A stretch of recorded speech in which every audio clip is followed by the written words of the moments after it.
An all-new 2020 starts right now. Sheriff's office, make yourselves known. No, it's just a little crawl space. This is a dark, creepy space. You got to be ready for anything. Absolutely. The clock was ticking. We needed to find them. The steepest stairs I've ever seen. The Haldersons are gone. They're missing. Well, what do you mean they're missing? I can't even comprehend what that means. The story is a couple came and picked them up and took them to the cabin. And nobody knew who that couple was. There was a concern that Bart and Krista had been kidnapped by this couple that picked them up early that morning. There were all these questions. For each answer you get, there are 17 more questions. What's going on in the household? You know, what aren't we discovering? This case really highlighted how social media tracks everything. And that became so crucial. I was like, hey, where you at? Where you at? Like, you're not responding to me on Snapchat. You've got to get to that cabin. You've got to get to that cabin right now to figure out what happened. Her mind goes to, did the worst happen? So what happens next? He kind of had the craziest phone call that I had in my law enforcement career. He couldn't say much, but I should probably watch the news the next day. Holy. I don't really have words for it, to be honest.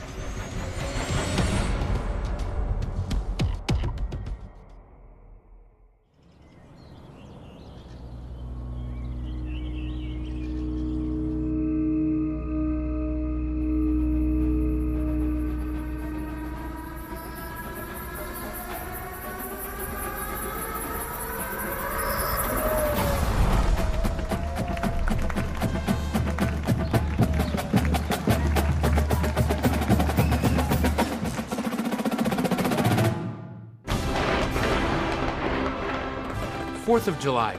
It's a day when people come together to celebrate our independence and the spirit of America. And that's what you'll see in Madison, Wisconsin. 4th of July celebrations have been going on all weekend, but of course Americans are going all out today. The lakes are really core to the identity of Madison. Just being around water, being around nature is really big to a lot of people here.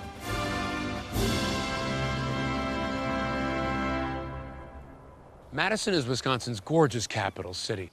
Built on a strip of land connecting Lakes Monona and Mendota, generations of families have come here to lay roots. But as residents of a small town just north of here would come to know, secrets, lies, and betrayal don't stop at these shores.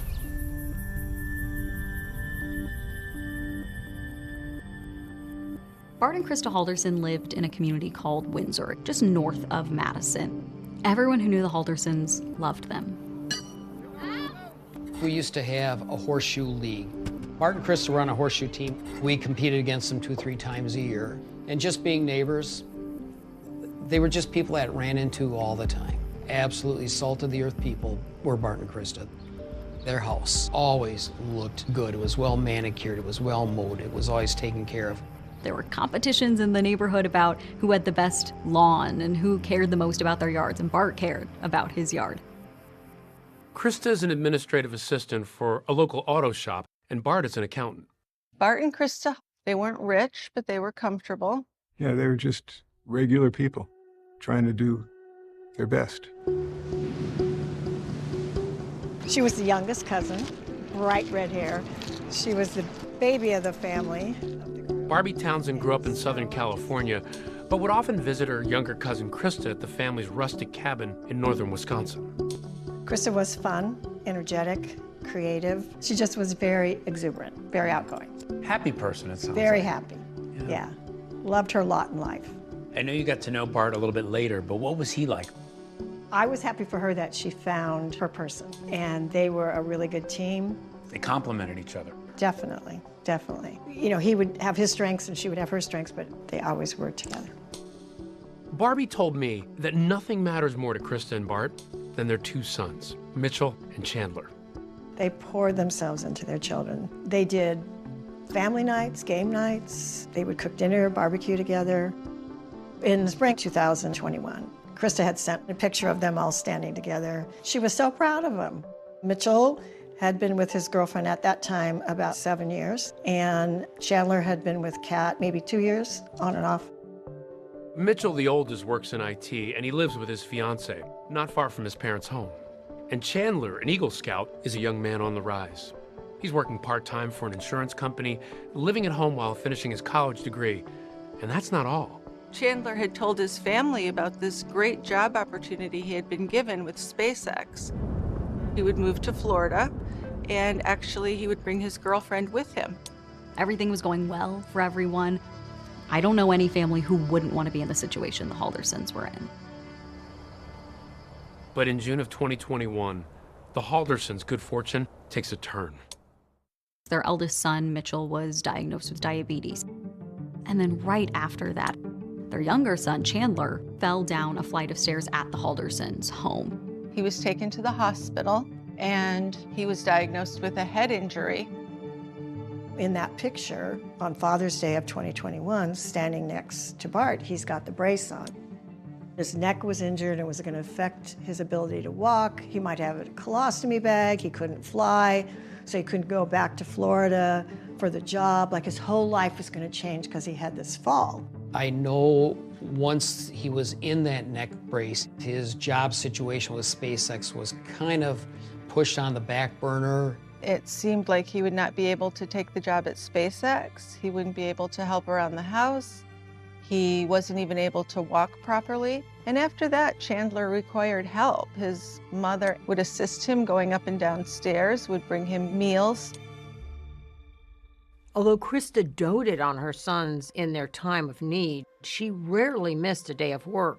So on Friday morning, July 2nd, when she fails to show up at her job, co-workers are concerned.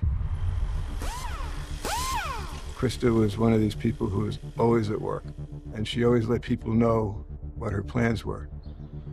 It's a Friday right before the 4th of July holiday, but she hadn't asked off. She hadn't told anyone she wasn't going to be there. It was really unusual for her to not show up for work. She'd never done it before. She wasn't answering her phone. A co-worker decided to go over to the house and make sure she was okay. When he looked in the garage, both of the Haldersons' cars were there. The Haldersons aren't here. Their cars are here. Where are the Haldersons? Now, the Haldersons have a family cabin they love to go to on weekends. And initially, there's some speculation that this is where Bart and Krista are. But none of the neighbors saw them leave. As far as we know, no one saw the Haldersons that day. They told their neighbors when they were going up to the cabin, who they were going to be with, where they were going to be. So for there to be so many unknowns about what happened that weekend was a little unusual. And when Krista fails to make a medical appointment on Monday, it really raises red flags. She was recovering from some skin cancer, and so this was an important appointment for her. Is it like her to just miss that appointment or not tell anybody she wasn't going to make it? No, Chris is not the person that would just not show up. Everyone who knows her says she wouldn't have missed that appointment. She was planning to be there, and then she wasn't. And that's when people really start to get concerned, because no one knows where Bart and Krista are. All of a sudden, my wife comes in the bedroom and she says, the Haldersons are gone. They're missing. My mind went to the bad spot, like, that is not right. It was just kind of disturbing for somebody that I know that well to suddenly be gone. What's going through your mind? Something's really wrong. I don't know what and why and how, but something's really wrong.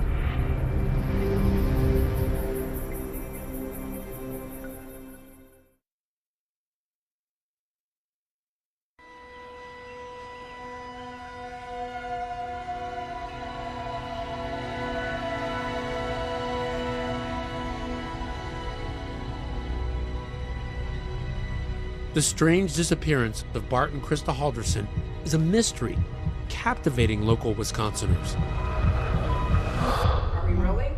We're rolling now. Including a pair of podcasters. I'm Jill. And I'm Richard. And we do the True Crime Brewery podcast. We're very fascinated with true crime and just love to really figure out what's going on behind the scenes. Ready. So, we've been talking more and more about these cases. Their podcast, as the name suggests, mixes suds. We pick a beer from the area the crime occurred. With sleuthing. Today we're covering a case from Wisconsin. And have I got a beer for you? I feel like it brings together the personality of the city where the crime happened. Bart and Krista Halderson, they are just everybody's neighbor, everybody's family member, just working hard, trying to take care of their children, trying to provide the best for their family. Bart and Krista just loved the 4th of July. You could always catch them at the parade. It was probably their favorite holiday.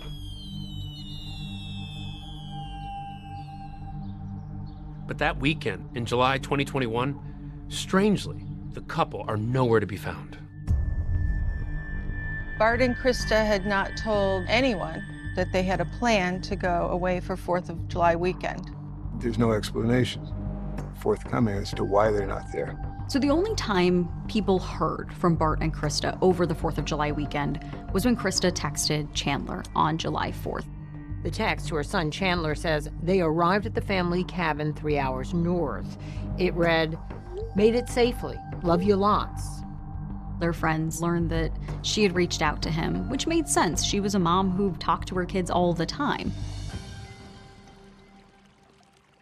This is where we hung out and collected rocks and played games. Ooh. So this is early on. It's my dad, and that's the cabin in the background. And that's Krista right there. This is Krista. I can always tell Krista by that shock of red hair. Fiery red hair. Yeah. And she was the youngest. The cabin has been in Barbie and Krista's family since the 1940s, when it was built by their grandfather.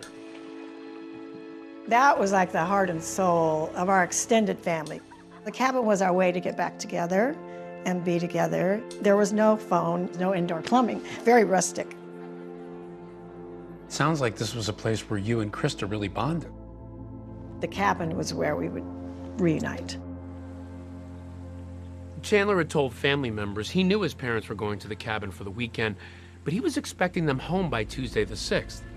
Now, Tuesday's come and gone, and the couple seems to have vanished. How did you learn that Bart and Krista were missing? I got an email from my cousin that said, "Please pray, Bart and Krista are missing." And I remember thinking, what do you mean they're missing? I can't even comprehend what that means. And so we started calling cousins, like what's happening? On July 7th, 6 days after Bart and Krista were last seen, Chandler heads to the Dane County Sheriff's Office to report his parents missing. Chandler says, "I haven't seen my parents. We need to start looking for them." Detectives Sabrina Sims and Brian Shunk will lead the investigation, and they meet with Chandler later that day at the Halderson home in Windsor. At that point, you're here just trying to figure out what happened. Yeah, just to ask more follow-up questions and trying to get the timeline of events. His parents left around 5 a.m., basically left without a peep. From everything that you knew about Bart and Krista, was that the kind of thing they do? No, we were learning from friends and family that that's completely out of character for them to not tell people where they were going. Chandler tells detectives that his parents planned to fix a water pump and a fire pit up at the cabin, and that both were damaged in a recent storm. So he says he helped them pack supplies, including a pipe wrench, a hatchet, and gas cans for a chainsaw. He also said that they brought alcohol and cash with them. He mentioned they were maybe going to a casino to go gambling. We learned that it's out of character for them to go gambling and that the Haldersons, especially Bart, was pretty frugal with his money. When investigators inspect the Halderson home, they see both Bart and Krista's cars are still in the garage. Both their cars are still there. So what's going on with that? Chandler says, well, they went with this other couple. I don't know who they are, but they took the other couple's car. Chandler tells detectives that his parents left in an unknown vehicle, and when detectives review neighbors' home security cameras, they spot a white van driving down the Halderson street in the early morning hours on Friday, July 2nd. Could this van be the vehicle driven by that mystery couple? We were looking for a van. It was an unknown vehicle, and then we saw it on surveillance camera. Hoping he might know who the couple is, investigators speak to Chandler's older brother, Mitchell, who lives close by. But he says as far as he knows, none of his parents' friends went with them to the cabin. Nobody knew who that couple was. No phone numbers, no names, nothing. I mean, for them to drive up to the cabin with somebody that nobody even knew who they were, that was very odd. Where's the other couple? That was the other thing. Where's the other couple? because no one's heard from them, whoever they are. They're gone. Their cars are here. What are you thinking? I think at that point we decided we need to send a team up to the cabin. You've got to get to that cabin right now to figure out what happened. Yeah. I have to imagine your mind starts going to terrible places. Yeah, your mind starts thinking all kinds of things. And when investigators finally reach the cabin in the woods, Sheriff's office, make yourselves known. what or who will be lurking in the shadows? What's little crawl space? Holy.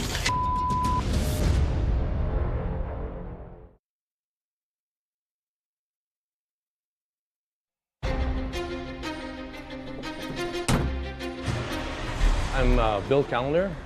I'm a member of the Wolf River Fire Department and Rescue in Lang Lake County, northeast Wisconsin. With all the recreation we've got here, and we've got a big area, people do get turned around, they go missing, and then that's usually then when we get called out.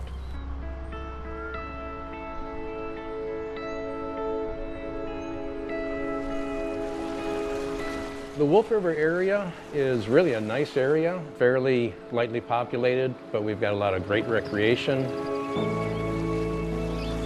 We've got the Wolf River, very popular fishing stream, lots of recreational opportunities. We've got the rapids on the river go up to Class 3. We've got heavily wooded area. Much of our township is in the Chequamegon-Nicolet National Forest. And Wolf River is the area where Bart and Krista Halderson had their family cabin and where they were supposed to spend the 4th of July weekend. It's a beautiful place, but it can be a dangerous place. Like anywhere that's completely natural and completely wild, there are pitfalls to that. A river can easily become someplace you drown. The woods can easily become someplace you're lost. And so it's not unheard of for people to go missing in this area. Now, back in July of 21, our chief got a call from one of the Lang Lake County deputies and said that, we may be needed.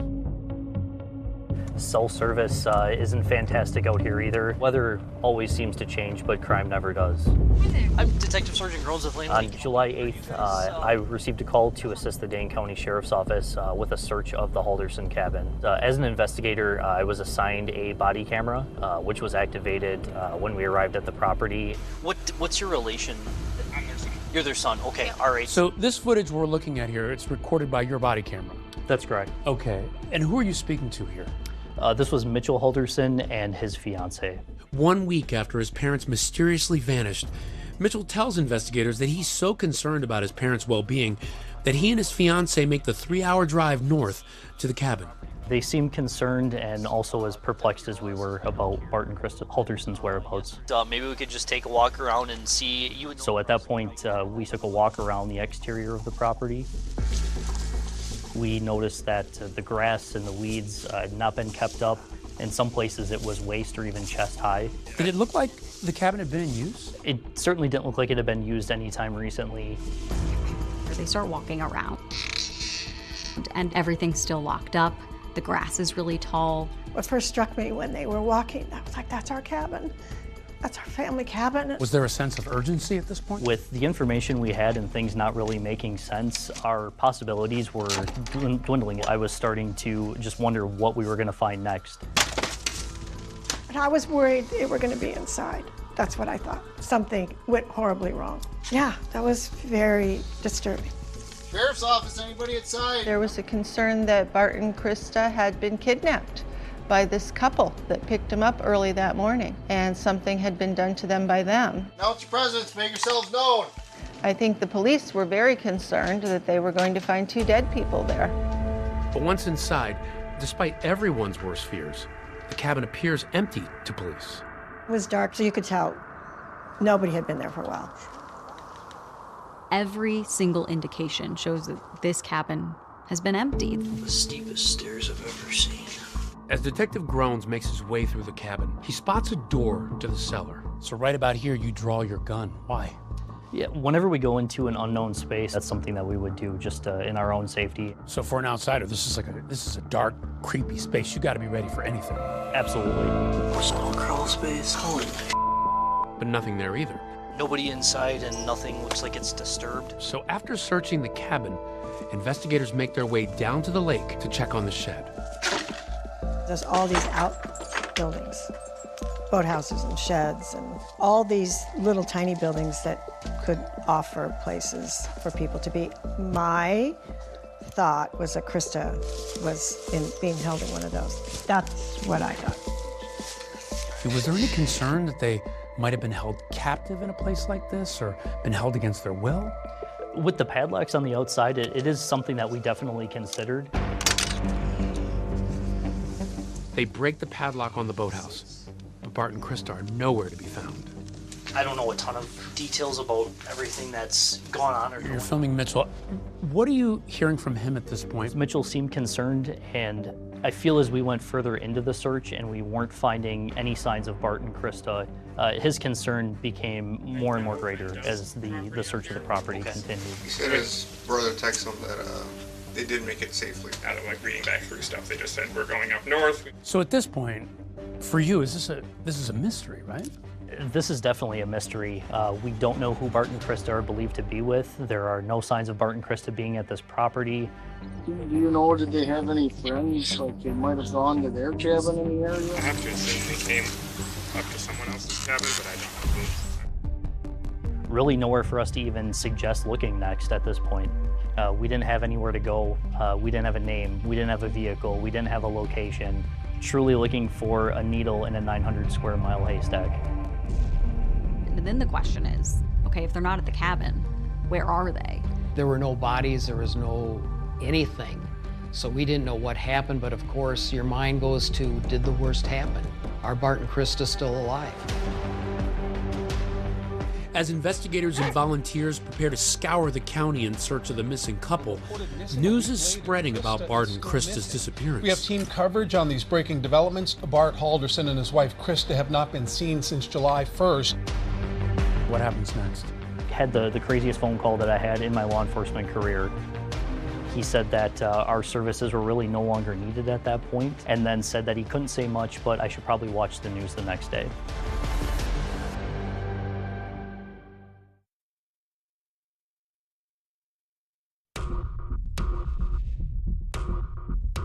Authorities are still searching for a Windsor couple who have not been seen in days. My wife is pretty shook up too. I mean, they're a very nice couple, very nice family. It's been a week since Bart and Krista Halderson were last seen.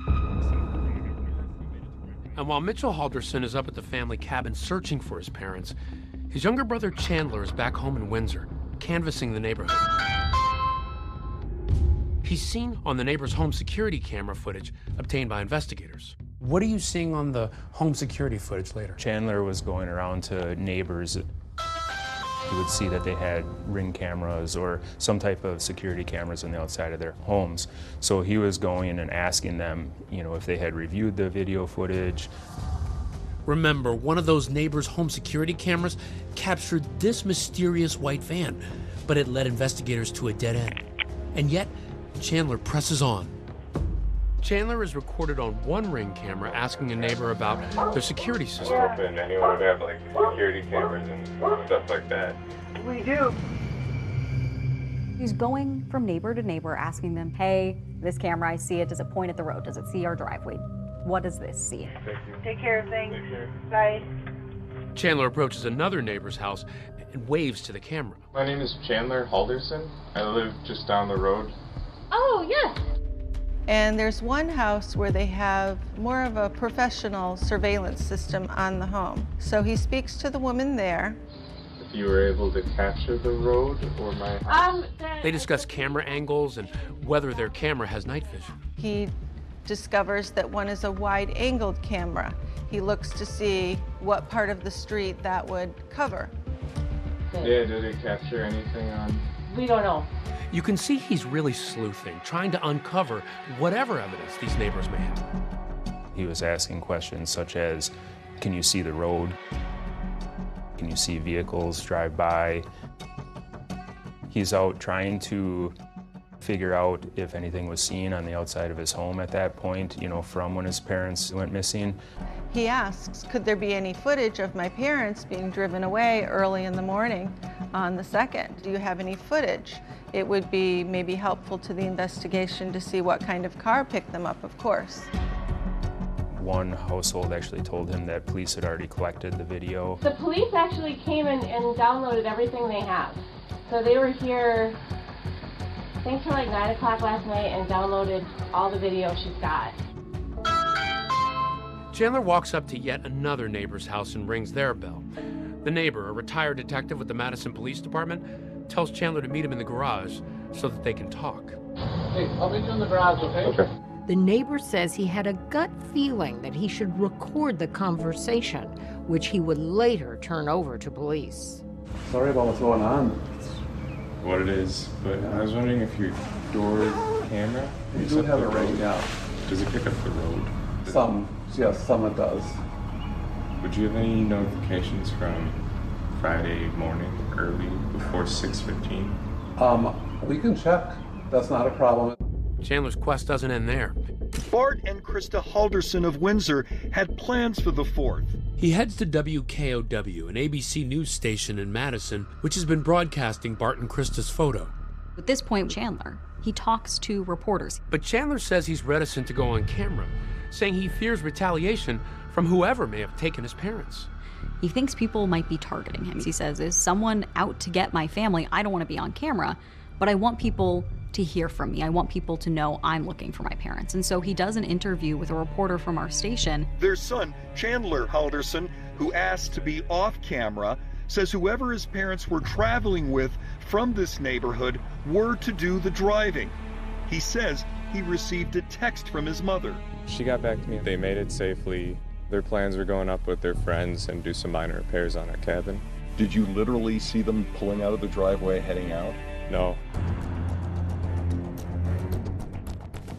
With the town now buzzing about the missing couple, Chandler's back at home, and he notices a different kind of activity outside his window. Chandler sees this uptick in police activity outside his house, so he calls Detective Schunk to find out what's happening. That phone call was recorded. He was asking if everything was okay. He was asking why there were so many police in his neighborhood. A little confused. I got 2 squads parked right outside my house. Is everything all right? And I had to explain to him, you know, we were canvassing the neighborhood. Yeah, I mean, well, they're probably doing reports. All right. Any news on your end at all? Have you gotten any phone calls, text messages? Gotten any messages other than from concerned parents. Well, I'll keep you posted if I hear anything. Yeah. Yeah.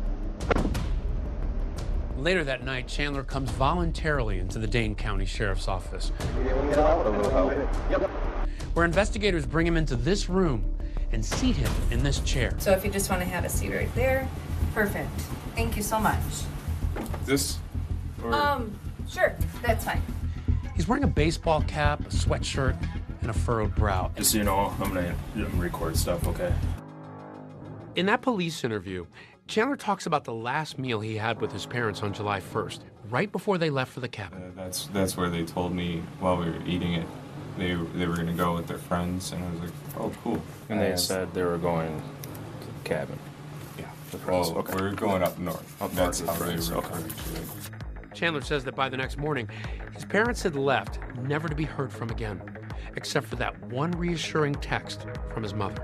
Nothing else. Yeah, so that's fishy to me. But investigators are skeptical too, and here's why. They know something Chandler doesn't. I can't tell you what we know, but we know you're not telling us the truth.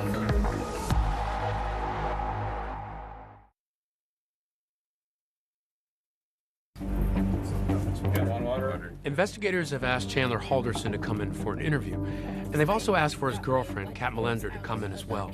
Both agree to come in voluntarily, and they're in separate rooms while police act on a new tip that's come to their attention. A farmer in Cottage Grove, a town about 20 miles away from the Halderson home in Windsor, reports a suspicious sighting earlier in the week. that's when they find something that really changes this entire investigation. One of the residents at the farm said that Chandler had come over to the house on July 5th with a vehicle and backed it up against some wooded property and saw him walking from the wooded area and found that to be unusual. You start searching the farm. You notice something overhead. What was that? One of the detectives noticed what he believed to be turkey vultures flying around over the wooded portion. What is a turkey vulture? Turkey vultures are large birds that feed off typically dead animals. They're scavengers. What does that trigger in your mind? He said that from his past professional experience, it kind of indicates that, you know, there's something dead in the area. And was this in the area or a similar area where Chandler's car had been parked? Yes. So the detective ended up walking the path that he believed that Chandler was on. They start to look a little bit closer. They go into the woods and then they see a pile that doesn't look normal. There, amidst the matted grass, investigators discover what appears to be the torso of an unidentified male body. It was determined that the individual was shot, dismembered after they were killed. Hidden inside an oil drum near the body, investigators find a pair of scissors, a saw blade, and bolt cutters. But even with this grisly discovery, investigators will have to wait for the medical examiner to confirm that it is indeed Bart Halderson. I mean, things at that point really changed for everybody in the case. So right there, at that moment, this goes from a missing persons case to a homicide. Yes. But here's what else has investigators intrigued. That farm has a link to someone very close to the Haldersons. So the farm in Cottage Grove, it's Chandler's girlfriend's family. They're there over 4th of July weekend. They're celebrating.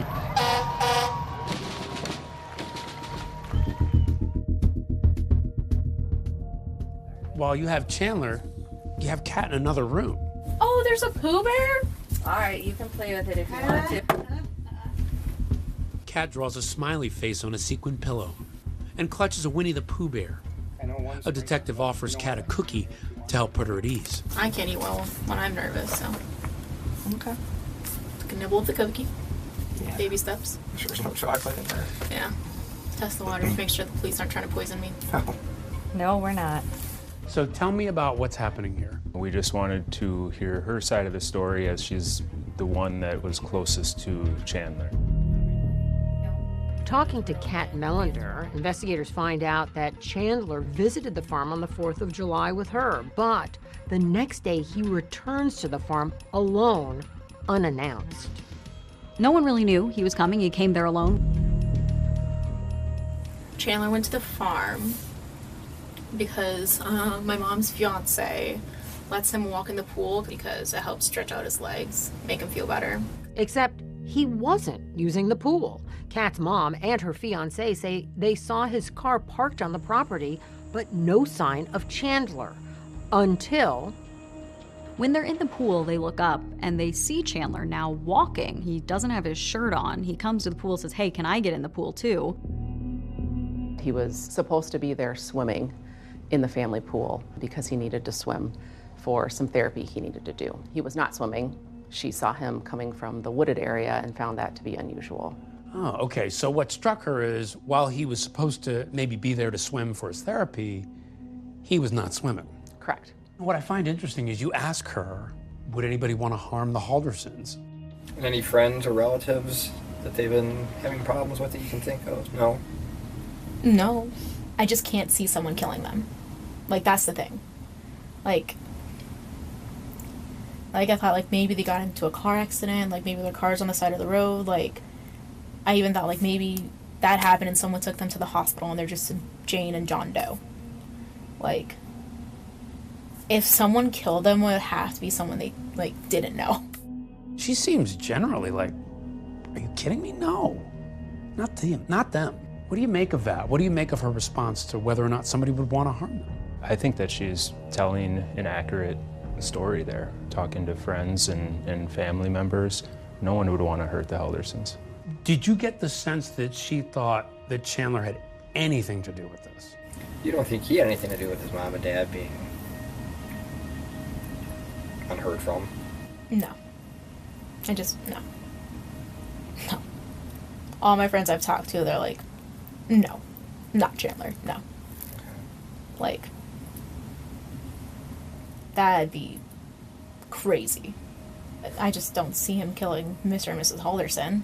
Like, he had SpaceX. Like, why would he jeopardize something he, like, would dream of? I don't think she thought he had anything to do with it. Not even suspicions, not even maybe, just nothing to do with it. Couldn't be Chandler. Now remember, detectives in that interview room haven't told Chandler about any of these discoveries they've made, but that's about to change. How does him not knowing about that human torso affect the way you interview him, the way you talk to him? Hey Chandler, how are you doing? So the way we wanted to interview him initially was to have him lay out the story of what he was telling us from the first night. So I think it's time we start talking about what happened to your parents, like the truthful version. So at that point, after we let him tell his entire story, we confront him and say that we know more than what he believes. We told him to come clean, basically not using those words, and we told him to tell us the truth. Listen to me. This is the only chance you're going to have to tell us the truth. Okay? That's when investigators lower the boom on Chandler. This is your chance to tell us why. Okay? I'm not BSing you. Okay? So can we do that? Now, it's time for the really hard questions. There's still another half of this couple that's missing. If this turns out to be Bart's body, where is Krista Halderson? So your mind starts thinking, well, what about Krista? You know, where's she? What happened to her? No one's seen Krista, no one knows where Krista is, but they also haven't found a body. So the question is Krista still alive? If she is, where is she? And this all leads some to be asking, is Chandler covering up for his mom? Could she have had something to do with Bart's disappearance?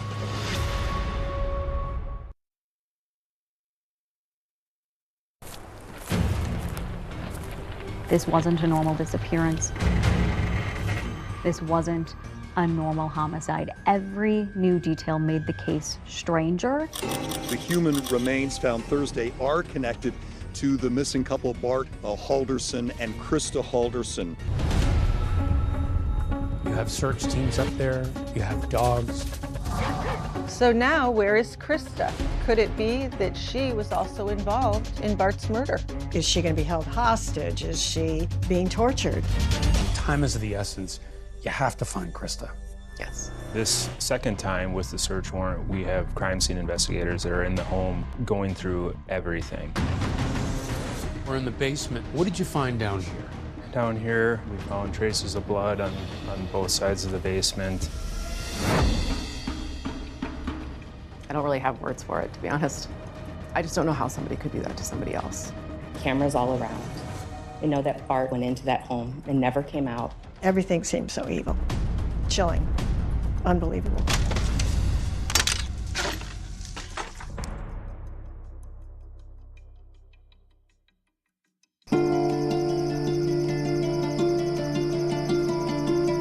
It's July 8th in Madison, Wisconsin. It's been a week since Bart and Krista Halderson were last seen.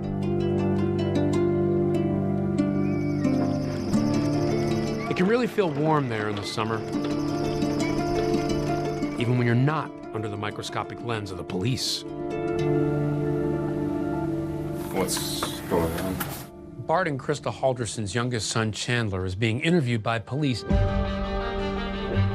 but he hasn't yet been charged in their disappearance. Now, police are playing coy with him. They haven't yet revealed the discovery of a body at that farm in Cottage Grove. Listen, I can't tell you what we know, but we know you're not telling us the truth. We know your parents are no longer with us, okay? And we know the reason why. So far, nothing Chandler's told police has panned out. He told them and everyone else his parents went up to the cabin for the 4th of July weekend with some other couple, and nobody knows who they are. A search of the cabin clearly showed no one recently had been there. You need to tell the truth about what happened and just tell us why it happened. Okay? If something happened, if you were defending yourself, or if you just got fed up with stuff, you need to tell us the truth, okay? This is your chance to tell us why, okay? I'm not BSing you, okay? So can we do that? Okay, they're okay. Lawyer. I'm sorry. Say it again, Chandler. Lawyer. Okay. Chandler asking for a lawyer effectively ends the interview on the spot. Tell me what you're taking from all this as trained investigators who have to question people like this. The first thing that really stood out in my mind is when Detective Hendrickson told Chandler that his parents are no longer with us. We know your parents are no longer with us, okay, and we know the reason why. There wasn't the huge shock reaction that I believe most people would display. At this point, Chandler's not charged with murder, but he is charged with something else. Tell me about that. Yeah, Chandler was charged with providing false information in a missing persons case. He was telling us that his parents had gone to a cabin up north, when in all reality we found that his parents didn't go anywhere at all.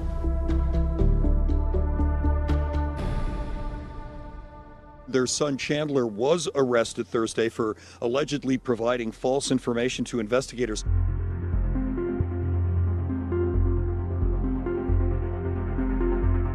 Four days after Chandler's arrest, the autopsy results on the remains found at the farm come back. The Dane County Medical Examiner confirms the human remains found last Thursday are those of 50-year-old Bart Halderson. A preliminary autopsy indicates he was murdered. It was determined that the individual was shot, dismembered after they were killed, and was positively identified as Bart Halderson. Okay, so what did you think when you got those results back? It confirmed our suspicions of who it was, but now we had more evidence that we could charge Chandler with the homicide. When I found out that Bart was dead, it was anger. It was, wow, this is real life. And there was just this big void of Bart being gone and no idea where Krista was. A big question remained in our mind: where's Krista Halderson? So now, where is Krista? Could it be that she was also involved in Bart's murder? There were a few people that I communicated with. Well, maybe Krista's involved. One theory was this an incident where Krista killed her husband, but her son lives with them and he loves his mom. Was he covering for her? Was she responsible? There were all these questions. Again, it was one of those things. One layer gets pulled back, you get one answer, but for each answer you get, there are 17 more questions. You're asking the question of where's Krista. There was some talk in the community about perhaps maybe in some way, once the murder charges are out there, Krista had some sort of involvement in what happened with Bart. Did you pursue that theory? No, I mean, we did not believe that she would have anything to do with it. Of course, as time is going on and days are passing, we're learning more information about their whereabouts. We had surveillance video we were reviewing, trying to get a timeline from July 1st to July 7th. And so what we were learning did not suggest that Krista had any involvement at all. Because I knew Krista and I knew her personality, I knew Krista was not involved. It seemed like something you read about, not happening to our family. Somebody else, you read about that, something happening somewhere else to somebody else, and that was happening to our family. What are you thinking there? We had this tiny little hope that she was alive somewhere. Authorities are holding out hope, too, and ask the public for help to somehow find Krista alive. We are optimistic in regards to her whereabouts and where she is at, and we will let the evidence of this investigation tell us otherwise.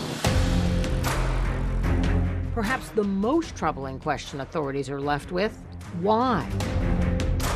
This was a loving family. Why would Chandler, or anyone else for that matter, want either of the Haldersons dead? It didn't seem to add up. I was starting to have that like sinking feeling in my stomach, like something went wrong in the family. I don't know what. Facing at least one murder charge, Chandler is lawyered up and not talking. But someone very close to him is. She had her cell phone back and had found something in her cell phone that she wanted to provide to us. It's from Snapchat. I don't know if you use the app. And you know how Snapchat messages disappear? One of Chandler's didn't.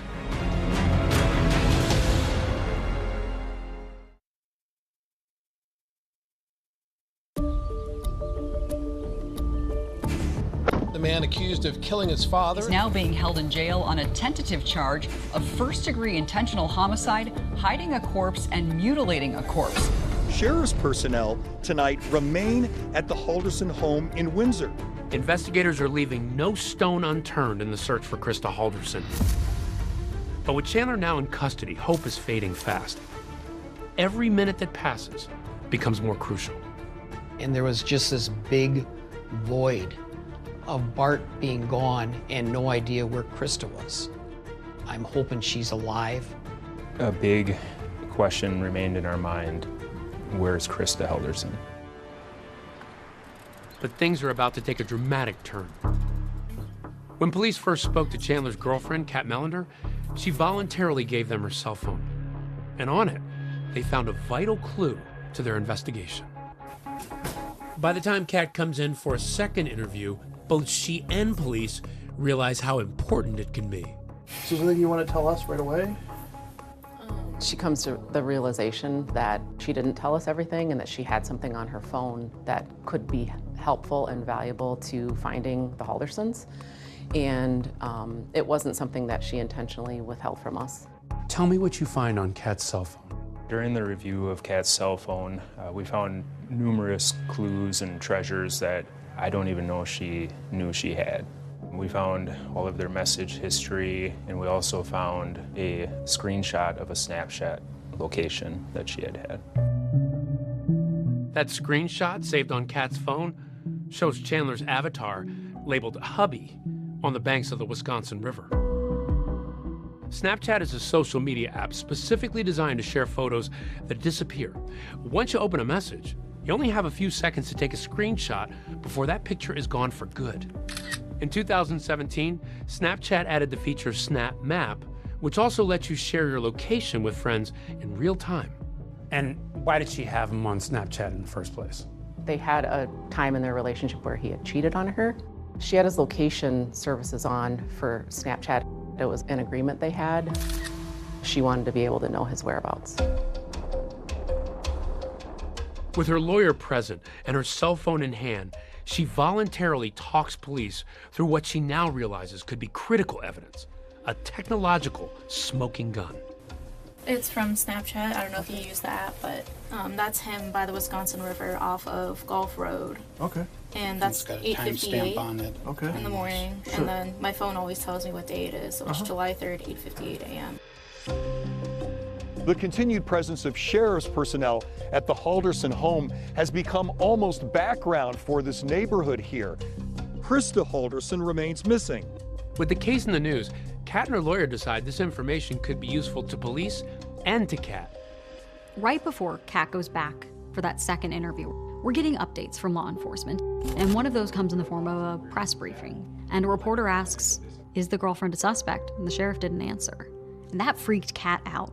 Is there any way you guys can change the narrative to indicate that the girlfriend's not a suspect and that she's not somehow somebody you suspect? How early did you clear Kat Melander? Pretty early on, once we started looking at her phone and finding out other information about Chandler.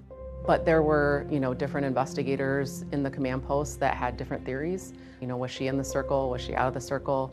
And we just had to do our job and let the evidence lead us to the conclusion, and she was not involved whatsoever. Law enforcement was very clear. They don't think Kat had anything to do with these murders. Why do you think she was so eager to offer all this information? I think because she wanted to clear herself. Why did she do a screenshot of a snap map on Chandler at that time? She had left Chandler's house that morning on Saturday, and he was supposed to go to do some chores. And then she later looked at his location and saw that he was up by the Wisconsin River. She goes, this is where he was, middle of the morning on Saturday, after his parents went missing. He told me he was going to be doing chores at his house, and then he wasn't answering, and I checked Snapchat, and he's in this random area right along a river. She didn't know why he was there, so she started questioning him about his location and what he was doing there. I was like, hey, where you at? Where you at? Like, you're not responding to me on Snapchat. And like, we ended up calling, and he just said like he was in a dead zone. Kat knows this area. It's a swimming hole. She's been with Chandler. They'd been that summer. Have you been to that spot? Do you know? I don't know if it's that specific spot, but we used to swim on the Wisconsin River. Okay. And like it's one of the spots we would just go to.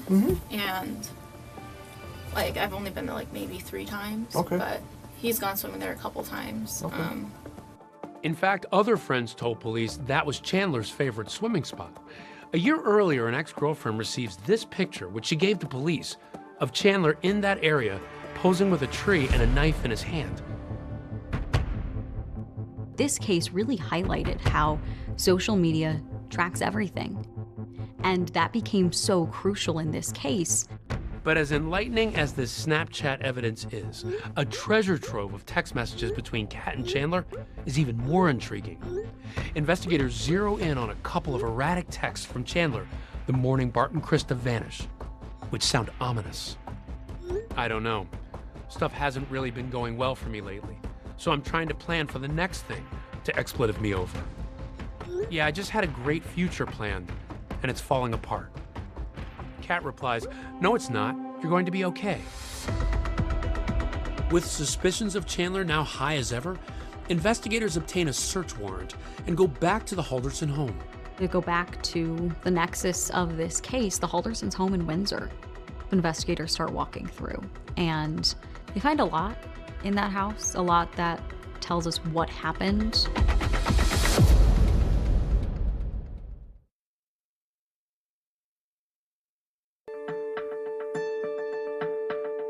The Dane County Sheriff's Office now considers this to be a homicide investigation. That's because they found the remains of Bart Halderson late last week in a rural area of the town of Cottage Grove. On July 11th, a judge authorizes a search warrant of the Halderson home in Windsor. It's where they were living with Chandler. It was the last place we know Bart and Krista were. So investigators start walking through. Investigators are familiar with the home as they'd been there just a few days earlier. To step back a little bit, this isn't the first time you've been to the house, right? Right. Okay, so what did you do the first time when you were in the house? What did you find? When we were in the house the first night on July 7th, Chandler did walk us around after we interviewed him and showed us what he wanted us to see around the home. As the investigators entered the den on that initial search, they noticed the fireplace looked not quite right. It has a glass front, 4 glass panels, or there's supposed to be 4, but one of them is missing. There was a glass panel that was broken out in the fireplace, and he had disclosed that to deputies and to us the first night we were in there, and explained it that he was playing ball with one of the dogs, and the dogs broke the glass fireplace. And so that was his story. Dog broke a panel, there was broken glass everywhere. I was cleaning it up, I cut my foot, I got some blood everywhere. Chandler's saying there's broken glass and there was a lot of blood, but it's not related at all to this case. It was my dog's. And when they look at his foot, they realize it's not a huge cut. He didn't slash the bottom of his foot open. It looks kind of more like a pinprick. Not necessarily something that seems like it would come from glass being all over the floor. Found his blood, but did that line up with what he said about cutting his foot? And that's why that blood was there? Or was it that you might have gotten a sense that it was something different? It could mean that Chandler had cut his toe near the fireplace, but it wouldn't explain why Bart and Krista's blood would be in the same area. And on that second search of the home, luminol testing would reveal traces of blood belonging to Bart and Krista Halderson in the living room, leading investigators to believe they've both been murdered. But as they continue their search, they find more ominous evidence. During the search warrant, we did find 2 cell phones and Bart and Krista's driver's licenses wrapped in tinfoil in a shoe in the garage. What does that tell you? That told us that Bart and Krista didn't go anywhere. And how does that poke holes in what Chandler told you? Chandler had told us that he was messaging back and forth with his mother, Krista, on Sunday, and that Krista was messaging him that they made it, and that they were going to be watching the fireworks and the parade. We found that that was not true. How could she be texting him if her phone is sitting right there wrapped up in aluminum foil? Yes. The phone proved that Bart and Krista never left their house. They never went to the cabin. The only other person who was home was Chandler. Do you have any sense of why they were wrapped in aluminum foil? I think Chandler thought that would protect them from cell phone towers. Detectives also did an extensive search of Chandler Halderson's bedroom, resembling something like an armory. So in Chandler's bedroom, we actually located a case of approximately 480 SKS rifle rounds. So we're in the basement now. What did you find down here? Down here, we found traces of blood on both sides of the basement. We had the shell casing that we had located over here. There was some other blood evidence on different items down here. Okay, so you have the blood, the shell casing. Did this tell you, along with the other evidence, where Bart and Krista were killed? It did, yeah. They were killed down here. So you had the shell casings, you had the ammo, but you didn't have the murder weapon. Where was that recovered? The rifle was recovered at the farm in Cottage Grove. The weapon was found hidden in a barn on the farm's property. No one had any idea it was there. Chandler really liked first-person shooter video games. And in those games, you can choose what weapon you use. And he liked to try a variety, you know, he wasn't a single gun type person, but he liked the SKS rifle in those video games. He used it a lot. Now you have a link between the shell casings and the ammo and this gun at the farm. Yes. The picture that we were seeing at that point is that Chandler had murdered Bart and Krista Halderson in the home and went through extensive work to dispose of their bodies. What was the reason for it? All in all, they were a loving family, from what we were told by everybody. Those questions, prosecutors promise, are about to be answered. The lawyers will now make opening statements.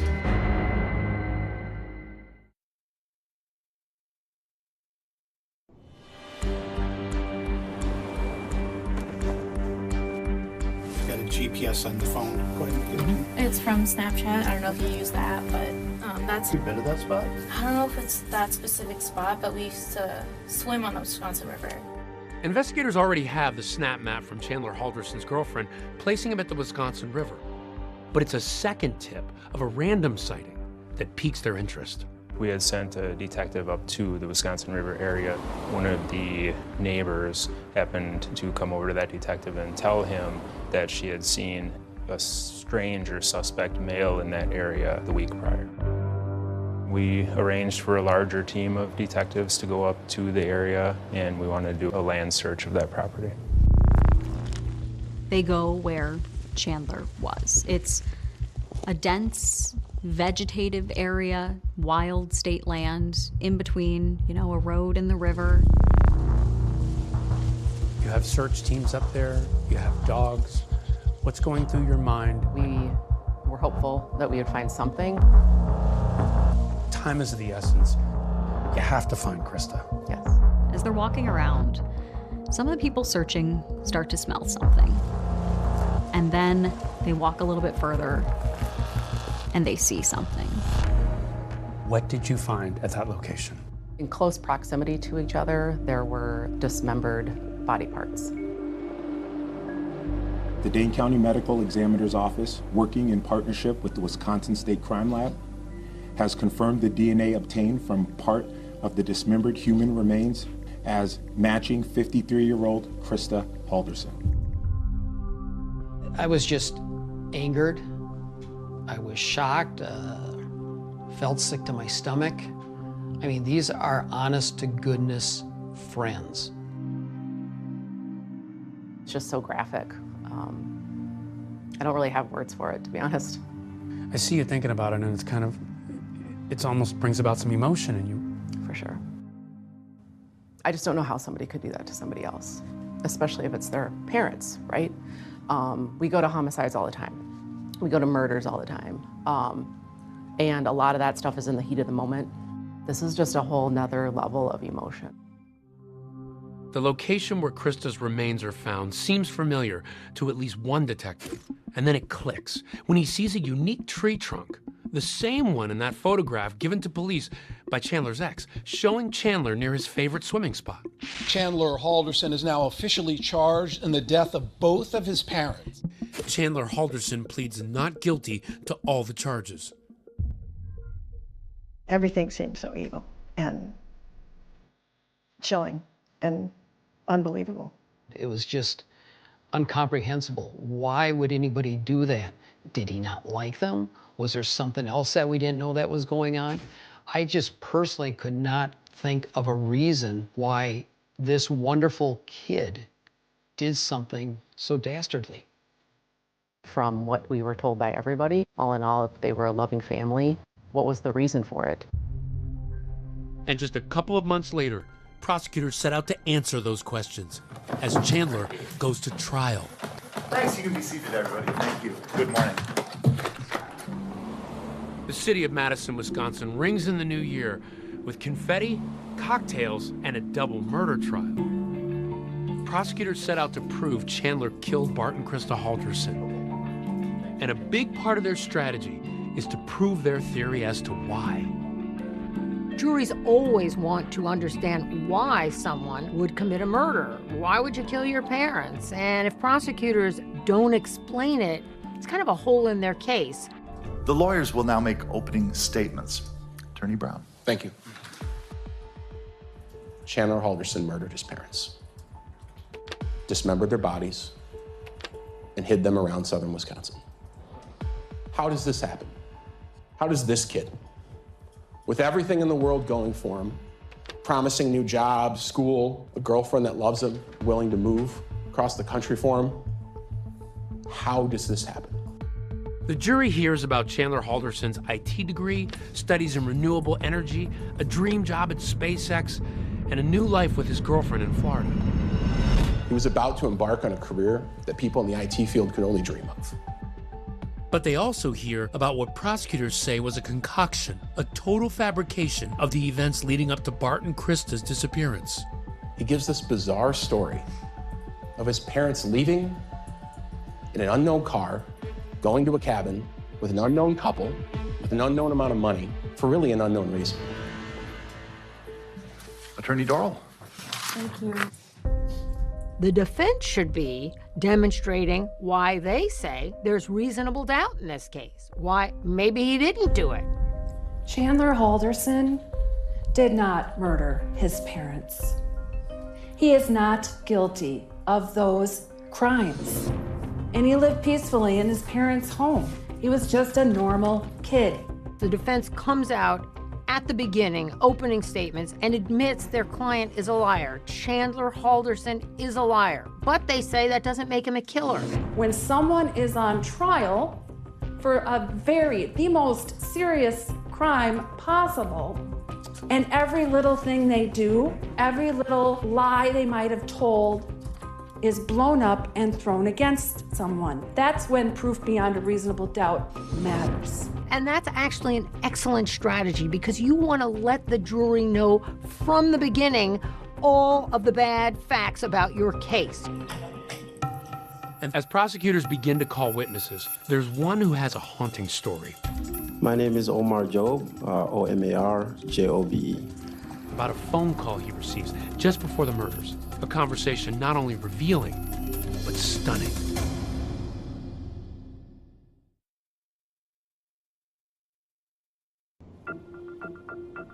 trial continues for Chandler Halderson, who's accused of killing and dismembering his parents, Bart and Krista Halderson.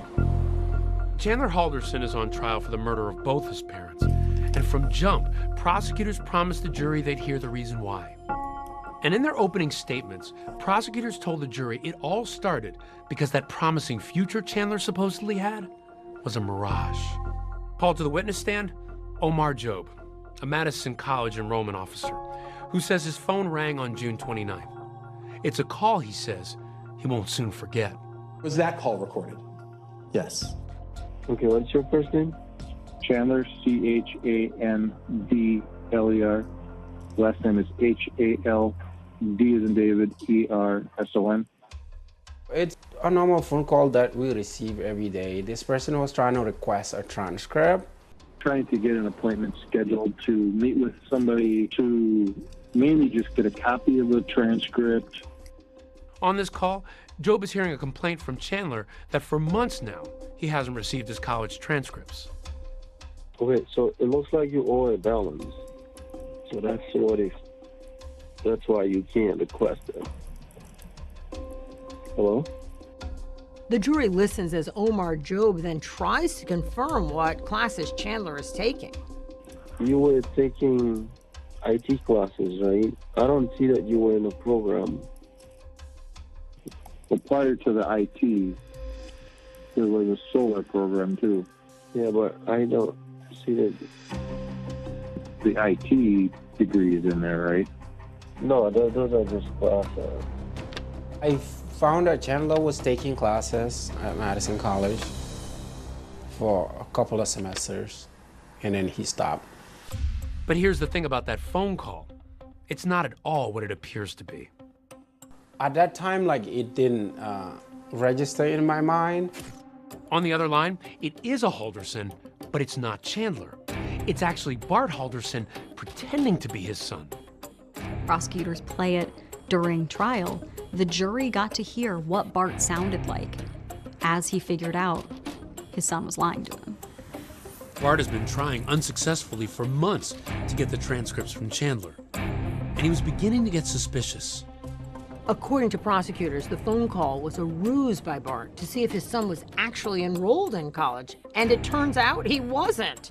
He failed out. Prosecutors also allege that Chandler had set up fake email accounts in an attempt to deceive his father about why his transcripts weren't coming.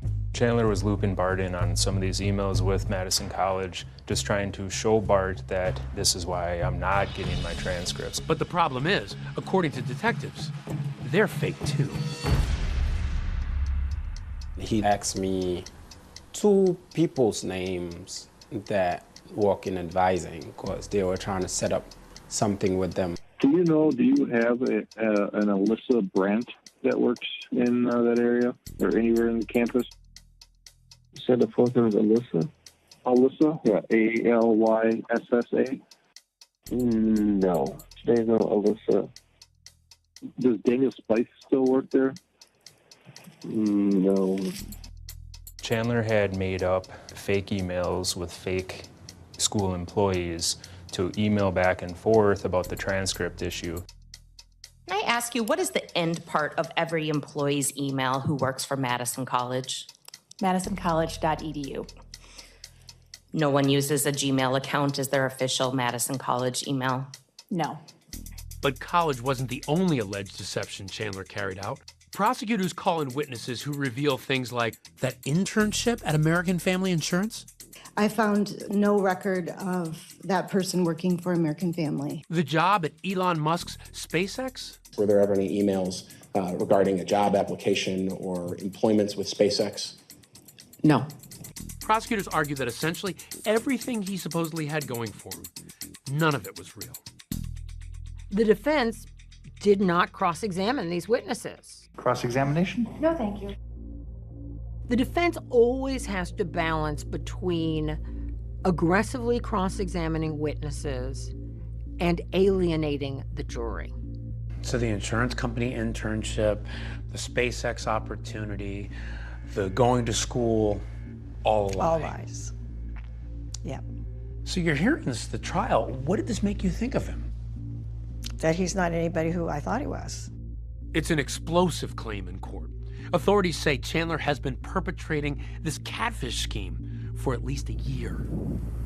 The call to Madison College would turn out to be fateful, and the last recorded words of Bart Halderson. Okay, that should do it then. Okay, thank you for your help. Bart then sends Chandler a text. I spoke with Omar Job. Bart sets up a meeting for July 1st with a school administrator and plans to bring Chandler along. Around 2 p.m. that day, Bart sends this text to his son. I'm ready whenever you are. It's the last text message from Bart, and the last day Bart and Krista are seen alive. When Bart figured it out, Chandler realized he could lose everything. Prosecution, the story they painted was that Chandler gave himself no other option. Not long after that, Chandler asked his mom to stop at the gas station and pick up soda. Chandler's text says, Dad's phone died. Text or call me, and get soda on your way home. I have an extra hour of work.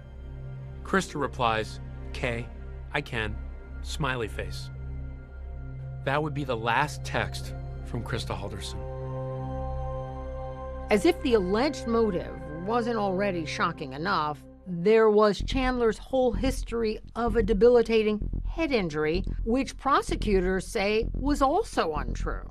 Late June, early July 2021, Chandler had just fallen down the stairs. He had this injury that he said could cause lifelong side effects. By all accounts, the fall stopped Chandler's life.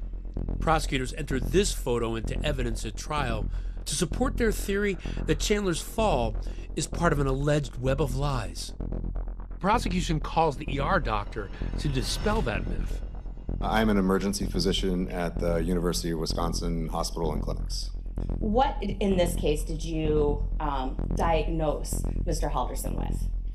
I believe he was diagnosed as having a mild concussion. The patient had some residual neck pain, so he was given a collar to go home with for support. The defense pushes back on the prosecution's claims, cross-examining the ER doctor about Chandler's injury. You did diagnose Chandler Halderson with a mild concussion, right? That's correct. You didn't give him a set number of days to wear the collar, is that right? I don't believe so, no. In that picture, on Father's Day of 2021, standing next to Bart, he's got the brace on, because he did go to the ER. That Father's Day brunch photo, which is shown to the jury by prosecutors, is just weeks before the murder. But then there's surveillance video of Chandler the night of July 1st at a nearby Quick Trip carrying 2 bags of ice, 10-pound bags of ice. But prosecutors also point out, conspicuously missing on this Quick Trip surveillance video, Chandler's neck brace. And they claim it's the same story when he visits a local store. He's at Fleet Farm. Again, no neck brace. Just normal 23-year-old dude walking into Fleet Farm to buy a tarp. And that tarp, prosecutors say, is part of what Chandler used to dispose of his parents' remains. The prosecution calls one last star witness, Chandler's ex-girlfriend, Kat Melander, who testifies about the impact of sharing the snap map discovery on her phone. Why was it important to you to cooperate at that time? Because I just believed his parents were missing. And I just want them to be found. And later, she recalls something else she noticed during the initial search for Bart and Krista. When you first go in the house that day, did you notice anything off? There was a smoky smell. That smoky smell, a neighbor's security camera, and a flickering light are about to reveal another dark secret inside the home. It turns out, prosecutors say, Chandler has one more big thing to hide.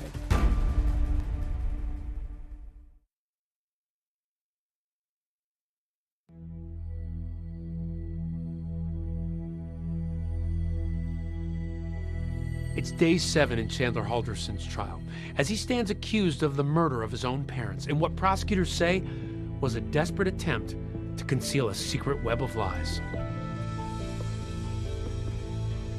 But what the jury hears next is some of the most disturbing evidence yet. We had a grand total of 230 bones fragmented bones that were found, again, inside the fireplace, on the grate, and also on the ash disposal area. So we found video footage from one of the neighbors that actually watched the backside of the house. And through a forensic analysis of that video, our examiner was able to determine that the glow in certain windows of this home was indeed the fireplace. What was the most disturbing moment of the trial for you? They showed the fireplace burning all night when he was trying to cremate the skulls of his parents. I almost got sick watching that. The defense didn't challenge Dr. Figueroa Soto's testimony. After 8 days of testimony, it's the defense's turn. Everyone's wondering what Chandler's case is going to be. But in a surprise move, the defense rests without calling a single witness. Attorney Dorrell, will other witnesses being called this morning? No, Your Honor. Watching this trial, it was so one-sided. There were 8 full days of testimony from the prosecution. They had so much evidence. The defense was the opposite. This time I will invite the state to present its closing argument. In closing arguments, the prosecution urges the jury to look at this image of Bart and Krista, likening the pieces of evidence to that of a jigsaw. Solving a case and thinking about whether or not a person is guilty or not guilty is like putting together a puzzle. And it's your job as the jury to put that puzzle together. It's not a whodunit. We know that Bart and Krista went into that home and never came out, at least as whole people. Attorney Vera, would you please present the defense closing? Thank you. While the defense says all the state was able to prove was that Chandler is a liar, not a killer. Kids lie to their parents all the time. Motive does not mean intent. Do you know if it was an awful accident? Do you know if it was intentional?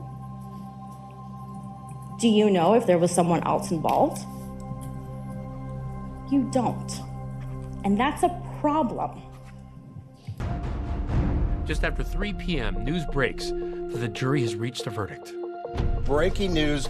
In just about a little over 2 hours, the jury has reached a verdict in the Chandler Halderson case. When we found out that the verdict was in, it had been 2 hours. No one knew what was going on. People were waiting on pins and needles to figure out what that was. We, the jury, find the defendant Chandler M. Halderson guilty of first-degree intentional homicide. Chandler Halderson is found guilty on all 8 charges. So what was your reaction to the verdict? I would like to say it was relief. It really wasn't, because it's still sad, it's still grotesque, everything about it. There was some closure for the family. To me, it was just and fair. In March of 2022, at sentencing, Chandler breaks his silence for the first time. Your Honor, I want to take this opportunity to state my intent to appeal my convictions. If there are any lawyers listening and willing to take on my appeal, take a moment to please reach out to me. It's not that I do not have feelings. It's that I was warned to not show them due to the scrutiny of this case. Thank you. No remorse, no empathy, no love to his parents. Chandler is sentenced to life in prison without the possibility of parole, still leaving his family and friends with far more questions than answers as to why he murdered his mother and father. The Haldersons and I were friends for about 25, 26 years. And there was never a crossword. They were just good people. If there were more Bart and Kristas in the world, it would be a better world.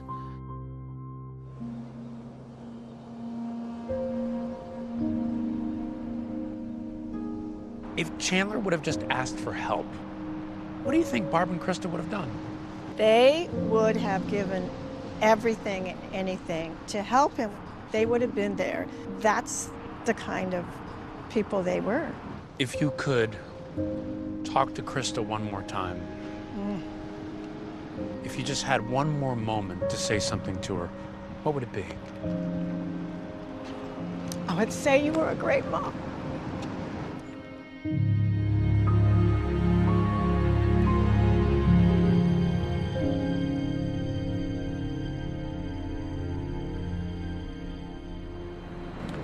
wonderful mom being remembered by her family right here tonight, and this is a murder that still leaves so many unanswered questions. In April of 2023, 2 of Chandler's convictions for hiding his parents' remains were vacated. His other convictions and his sentence, though, still stand, while his case remains pending in the Court of Appeals. That's our program for tonight. I'm Deborah Roberts. And I'm David Muir. From all of us here at 2020 and ABC News, good night.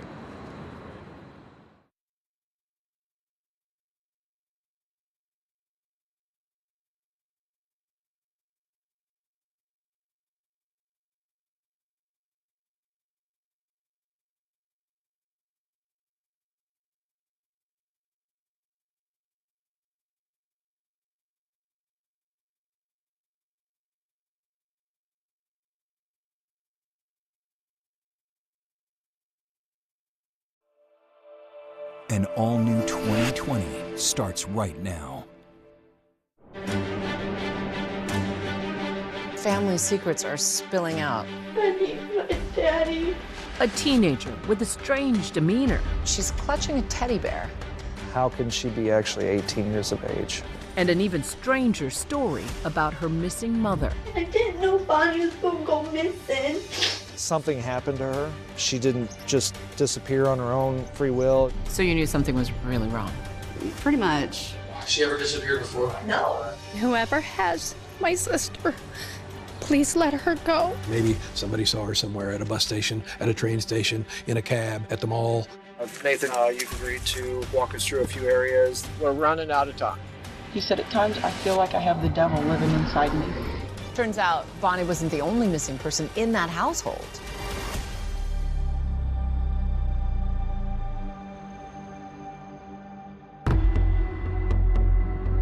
Police in Alta need the public's help finding a missing woman. Bonnie Woodward was last seen Friday afternoon. It's a missing persons case that will confound an Illinois community. I didn't see anything. Flooding seasoned investigators with no shortage of witnesses. And then possibly tried to get rid of her, you know. These interviews happening in this room right here, focusing on one person, one mother of 4, whose sudden and perplexing disappearance sets off alarm bells. It all started at the end of a day's shift, one afternoon in June.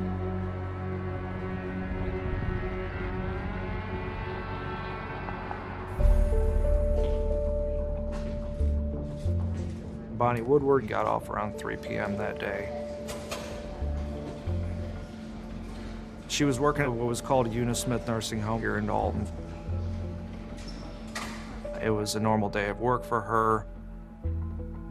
47 years old, worked at the nursing home for over 25 years, I believe, and just a woman who was reliable. Being a nurse's aide that's a lot of caregiving. She did it forever. She loved what she did. She went to work, she worked her shift, and then would come home to her children every night, as well as Gary Wilmerth, who she was dating at the time.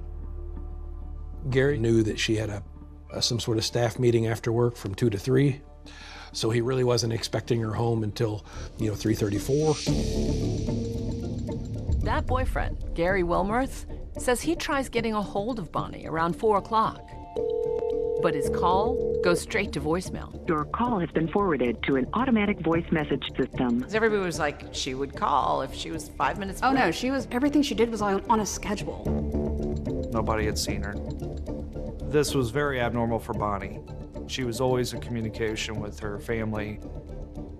After she didn't return home, her family members, they reached out, they tried to call her, they tried to text her, and no response. And by the next morning, when Bonnie doesn't show up for work, her co-workers are alarmed by something they see in the parking lot. Her red Chevy Avalanche was still parked at the nursing home, had not moved from the previous date. Windows had been down even during the overnight hours. She loved that truck. Like, she worked really hard to get that truck. She absolutely loved it. So she wouldn't have just left it.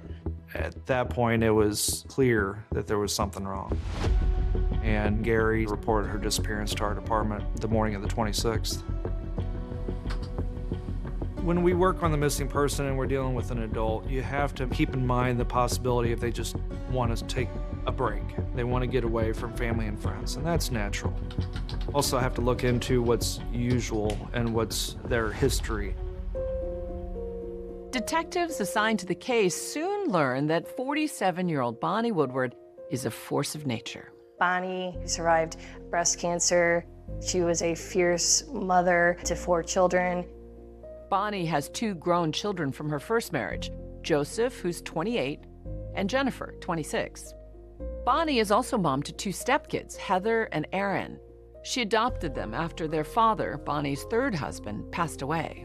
Heather was about 17 years old at this time, and Aaron was special needs, and she cared for him every day. Bonnie is also a devoted grandmother. She grew up as one of 9 siblings, so she has a large, extended family. What kind of aunt was she? She was the aunt that took a second to actually listen to you if something was going on. And she had a big personality. Oh, yeah, no, huge personality. Very loving. Her house is where a lot of the cousins all congregated. She had this little case in her living room, and she'd have little figurines and random stuff that had dolphins on it. None of it made sense to me, but she loved them. So she was the social hub? Kind of, yeah. She kind of liked having everybody around. So you knew something was really wrong? Pretty much. With the clock ticking, the Alton detectives start their missing person investigation where you'd expect, at the last place she was reportedly seen. This is where Bonnie worked? Yes, this Unismith nursing home. And she was a very consistent employee? Yes, didn't miss any work at all, and certainly wouldn't miss without calling in. And so where was her car parked? It was in the spots here. And the windows were rolled down? Yeah, windows were rolled down, so you would have to imagine that she expected to come back to the vehicle. Back here, presumably no surveillance was captured. No, at that time there was no surveillance back here that we could rely on. Without any surveillance footage, officers are hopeful that Bonnie's car may actually give them some clues as to what may or may not have happened. The vehicle, there's no significant damage to it or anything like that that would cause us any alarm. And upon looking at the inside, there was no evidence of a struggle. So we ended up having this vehicle towed to our police department, secured, until we could process it and also dust it for prints. One of the early things was how Bonnie Woodward was really regular with cashing her paycheck. The day she disappeared was payday, and she would, every time she was paid on Fridays, she would take that check to the bank. That was ritual. Ritual. The check never got cashed. She never went to the bank. Nothing happened with any of her phone, social media, bank accounts, all went dead as of 4 p.m. that day. And so then we have to look at what other troubles that she may have in her life. We have to look at prior relationships. We have to look at Gary Wilmarth, her current boyfriend. And so what did you find when you dug into Gary's background? Gary's got a colorful past. He's a convicted felon, and they've had some domestic issues.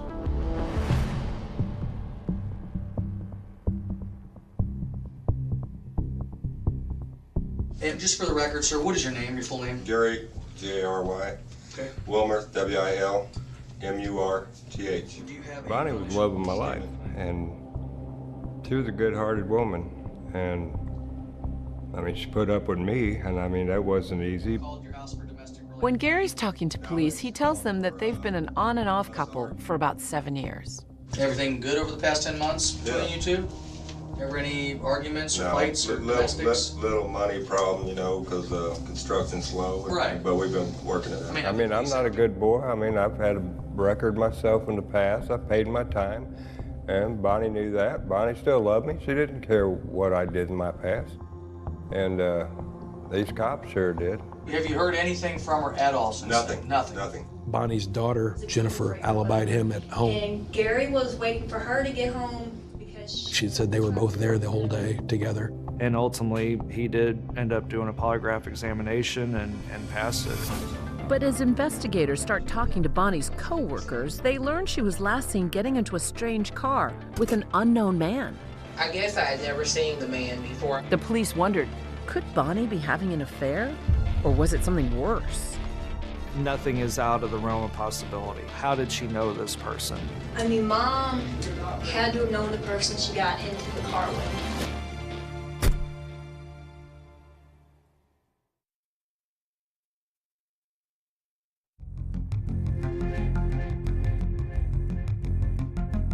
Going into its third day, a baffling mystery is unfolding in Alton, Illinois, a river town outside St. Louis. Nurse's aide and mom of 4, Bonnie Woodward, vanishes in broad daylight just before her 48th birthday. Alton, it's a nice little town. It's situated on the Mississippi River and the Illinois River.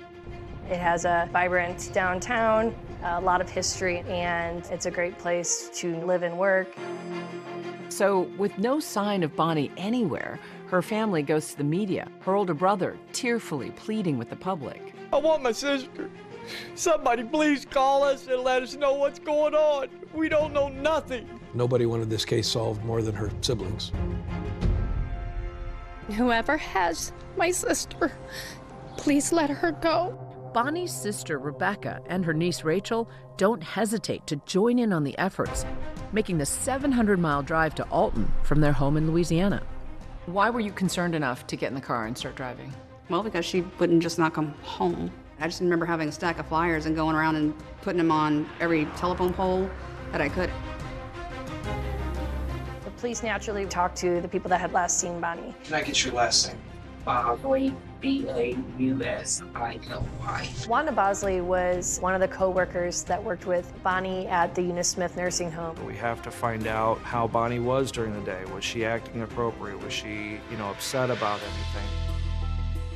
Okay, and so you went into this meeting, she was in the meeting. You got out around 3 o'clock, and what happened then? So, well, at first, like in the meeting, I just want to say when she talks, she's loud, and she seemed different to me. She was quiet, and her voice was more mellow like mine now, and I remember thinking, man, Bonnie seems a little different today. After that staff meeting, Wanda says she headed to the back parking lot to get into her car. Out of the corner of her eye, she spots Bonnie. And she's not alone. She was standing, like, say if this is the back of her truck, the guy was standing here. And I was looking, and Bonnie had walked up the side of her truck to the driver's door. And the guy was just standing there. I didn't see anything strange, but it kind of seemed strange because I guess I had never seen the man before. Can you describe the guy for me? He was a white male. He looked like he wasn't very tall, maybe 5'8", 5'9" or so. Mm-hmm. He was like a medium-sized guy. His hair was a salt and pepper, more grayer than black. Turns out, Wanda is not the only coworker to have witnessed this strange sighting. Multiple people report to police seeing this mystery man sitting in a gray or silver sedan similar to a Chevy Malibu, waiting for Bonnie to get out of her staff meeting. So the gray Chevy Malibu was directly to the right of her vehicle. Plenty of people saw him. Yeah, after the meeting, people would see her interacting with him outside both vehicles and ultimately got into the car with him. She did get into the car willingly, and it did not appear that she was forced or anything like that. Police in Alton need the public's help finding a missing woman. 48-year-old Bonnie Woodward. The information regarding the person that people had seen on that parking lot was crucial. She reportedly was seen talking to someone inside a gray or silver Chevy Malibu. So talking to the family and friends, did anybody like a past relationship match the description? And you don't know anybody off the top of your head that would have a silver Malibu? Her ex-boyfriend, Chester, Nick Adams. Chester's dad has a 2009 Impala. If you put an Impala and the Malibu side by side, there's just a little bit of difference. It'd be hard to tell the difference. That's true. Who does this guy sound like to you? Chester McAdams. That's the only guy I can figure out that fits the description. It's Chester. I mean, I don't like to pinpoint a guy out, but Chester fits every description. And like the silver Impala, his dad has a silver Impala. Do you know that for sure? Yeah, because he used to date my mom. Chester McAdams piques the detective's interest not only because he dated Bonnie for a year, but he also has an extensive criminal record. Bonnie started to see him, and then I showed back up in the picture and ran him off. Me and Bonnie's been together probably 7 or more years. We parted about a little over 2 years, and That's when she got with that Chester guy. And you and Chester ever have words? Oh, big time. Big time hate each other? Oh, I mean, fist fights? I run into him in the bar. He was mad because me and Bonnie got back together. So I kind of thought maybe he was upset and might have did something to her. And sir, for the record, I just need your last name. McAdam, capital M, small c, capital A-D-A-M-S. And your first, sir?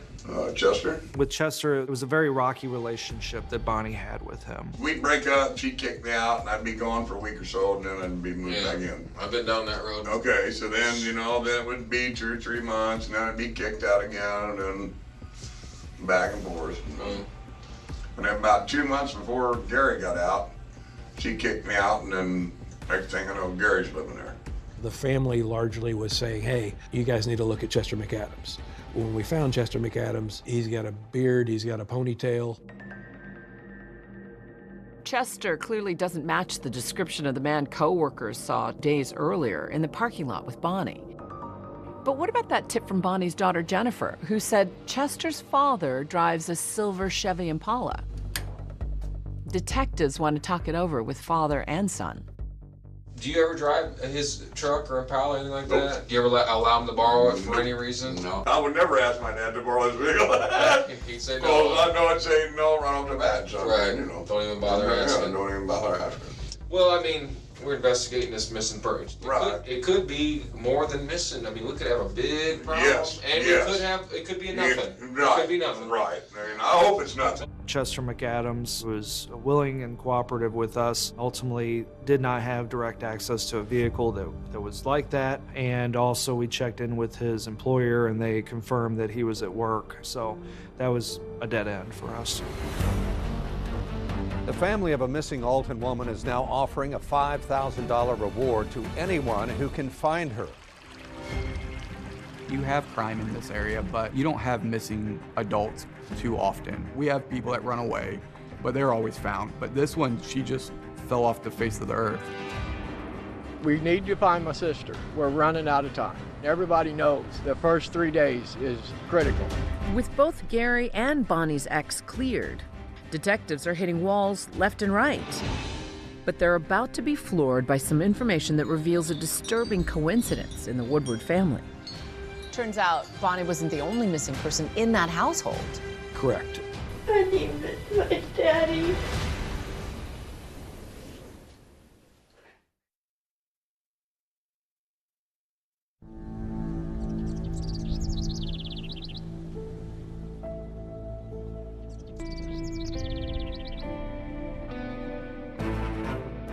Bonnie Woodward's disappearance is the talk of the small town in Illinois she called home. Bonnie Woodward has been missing. Friends and family were gathering to pray for her return. We need to find my sister. We're running out of time. Investigators are frustrated and increasingly concerned. We were doing missing person flyers, talking to local media. We were trying to push this out there as much as we can. Maybe somebody saw her somewhere at a bus station, at a train station, in a cab, at the mall. We're trying to get any kind of lead that'll take us where we need to go. But they're all kind of wild goose chases. Right. It's as if she's vanished into thin air. Right, and it wasn't without leads. Somebody would say they saw somebody similar in Pontoon Beach, Applebee's in Kansas City, but none of them appeared to have much merit. We had to expand our investigation and look into everything about her life that was going on at that time. You discover, wait, she's not the only missing person in that household. Right, right. It turns out that her stepdaughter, Heather Woodward, had been reported missing to the East Alton Police Department more than a week before. East Alton Police Department, which is a separate police department from ours. So we were not aware of that at the time that Bonnie went missing. There was nothing 100% that told us that the two were linked. So at that point, we're having to do a dual investigation. This is a huge coincidence in a small town that a mother and stepdaughter go missing in the same house. Huge, huge. Remember, Heather Woodward is Bonnie's 17-year-old stepdaughter. Bonnie adopted Heather and her brother Aaron after their dad passed away when Heather was just 8. After Bonnie adopted them, it was made very abundantly clear they're in the family. Like, those are her kids.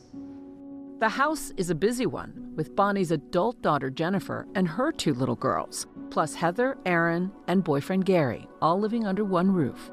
And the family tells detectives there was friction between Heather and Bonnie. It was an unhappy teenager, and it was a stepmom giving her chores to do, and there was a little resistance. At some point they argue, and Heather wants to move out, and Bonnie initially doesn't resist the idea. Our investigation revealed that around June 10th, Heather went with her teacher, and that was Christine Scheffel, and Bonnie knew about this. That teacher pictured in the high school yearbook along with Heather. Heather moved in with her just 2 weeks before Bonnie vanished.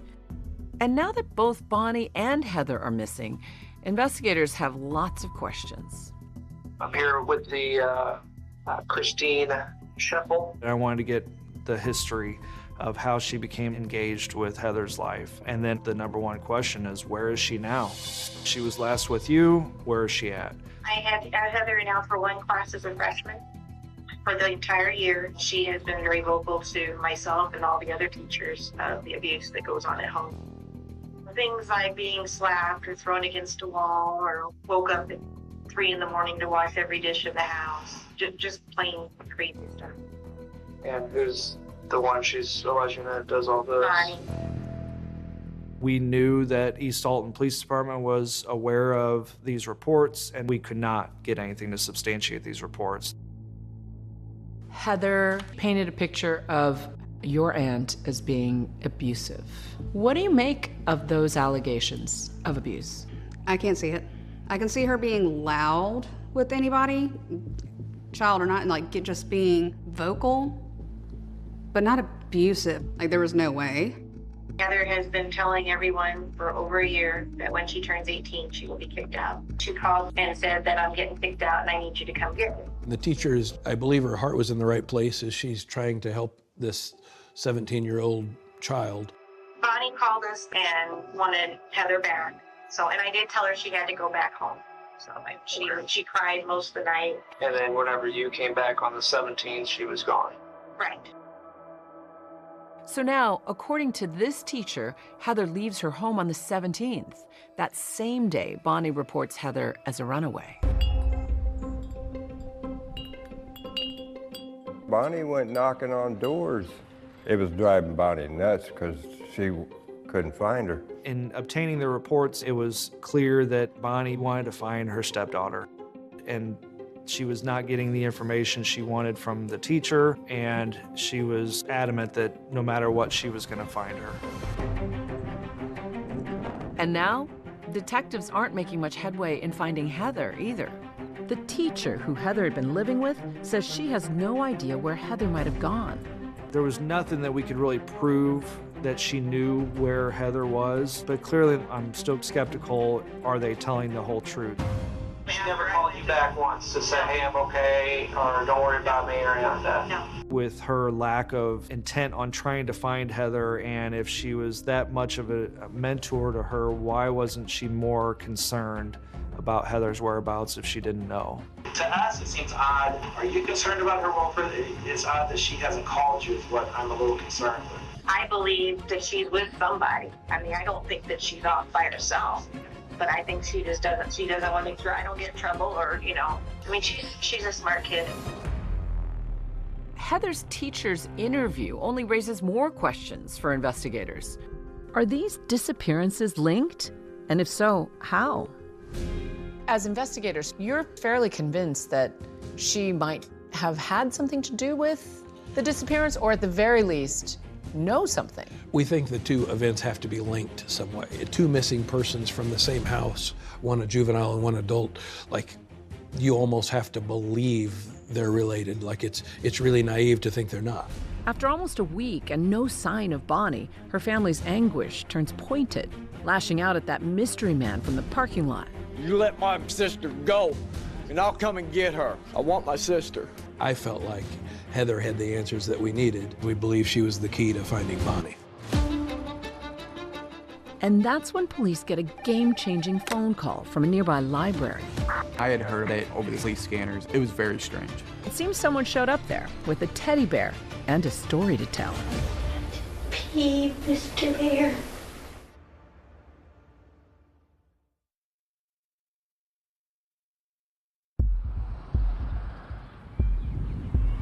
Summer is in full swing here in Alton, Illinois. Backyard barbecues, 4th of July fireworks. Bonnie Woodward used to host these kinds of events, but not this year. She's been missing for a week. And in a twist, her teenage stepdaughter is missing too. Until out of the blue, 8 days after Bonnie vanished, through these doors walks the missing teenager, Heather Woodward. The East Alton Police Department received the call from the library that there's a person saying that she's Heather Woodward. With all the speculation going around, I wanted to hear what she had to say. They got Heather, took her to the police station, and I thought, man, they're going to find out something now.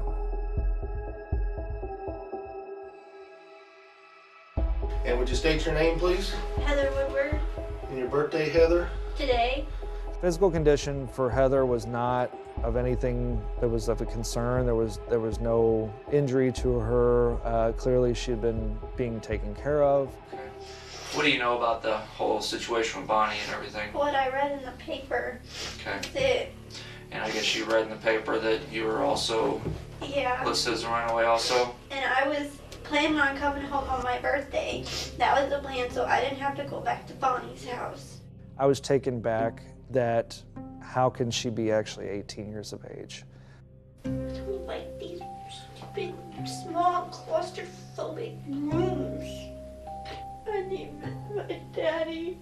I have to pee, Mr. Bear. But she's clutching a teddy bear. Yes.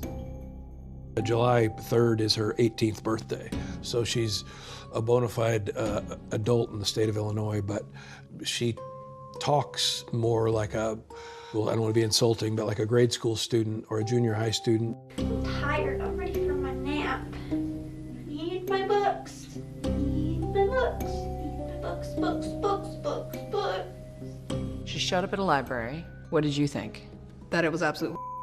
What do you mean by that? Like, why are you showing up at a library? Who brought you? Where did you come from? Where have you been? Something doesn't smell right? Pretty much. What made the decision that you would go to the library? Why not to the police department or something? Because I always go to the library. I walk there all the time, and I wasn't comfortable walking to the police station. Do you think you're in any trouble? I don't know. I'm scared. Yes, you had a lot of people concerned about you. We don't know what happened to you. We don't know what happened to Bonnie. I haven't talked to my mom. Heather's thought of it wasn't that big of a deal that Bonnie had disappeared. It didn't come across to me that she had a lot of concern about where Bonnie was at the time. What do you think happened to her? I don't know. I thought that maybe she hid to draw me out, and then she'll come out now that she knows that I'm home. That's what you thought? Why would you think that? Because sometimes that's just the way Bonnie is, and she can be mean, and I don't know, she's just mean. You know, I gave her the safe space to talk to me about situations in the home, and pretty much the extent of it was that she was being made to do chores and clean the house. You know, typical things that I think a lot of teenagers and youths do and should be doing. Because I'm not going back there to be slave labor and a free babysitter. I just couldn't do it no more. From what she told multiple people, she was being physically and verbally and mentally abused. You know, it doesn't go beyond the realm of possibility that maybe she was embellishing more about that relationship between her and Bonnie to pull the heartstrings of people that, you know, were close to her, that could be of assistance to her. And one of those people, police begin to realize, may have been that teacher, Christine Scheffel, who took Heather in. Miss Scheffel's been there for me for 4 years. And she was afraid for me to go home because Bonnie can be mean and sometimes she hits. There was an investigation into Bonnie's parenting. Yeah, it's DCFS, Department of Children and Family Services, and they had been involved before. And what did they find? It was unfounded. There's no evidence of significant abuse. Do you think Heather was manipulating adults into thinking that her stepmother was evil? I don't know if she was intentionally manipulating adults, but that was definitely what happened. One thing's clear to investigators. Heather was in someone else's care in the 2 weeks after she left that teacher's house, during that critical time when Bonnie went missing. So now, of course, detectives are curious. Who was she with? And why is Heather protecting them? And then I went to stay at a friend's house. Okay, and who was that?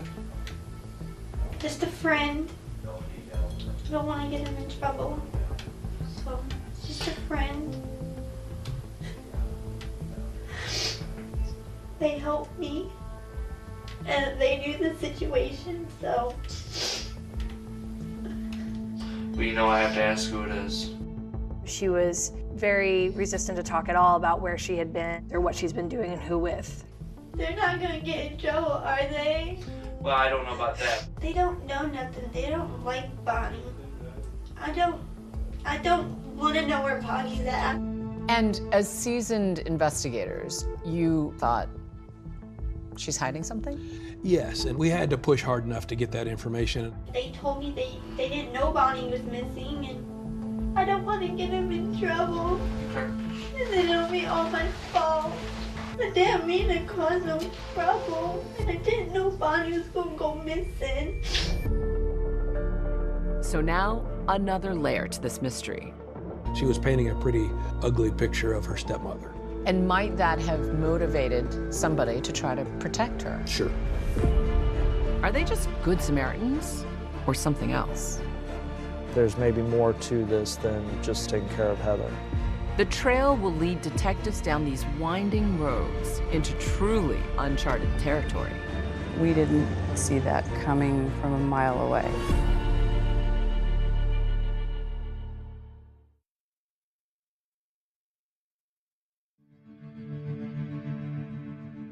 Bonnie Woodward disappeared in Alton June 25th at about 3 in the afternoon after getting off work.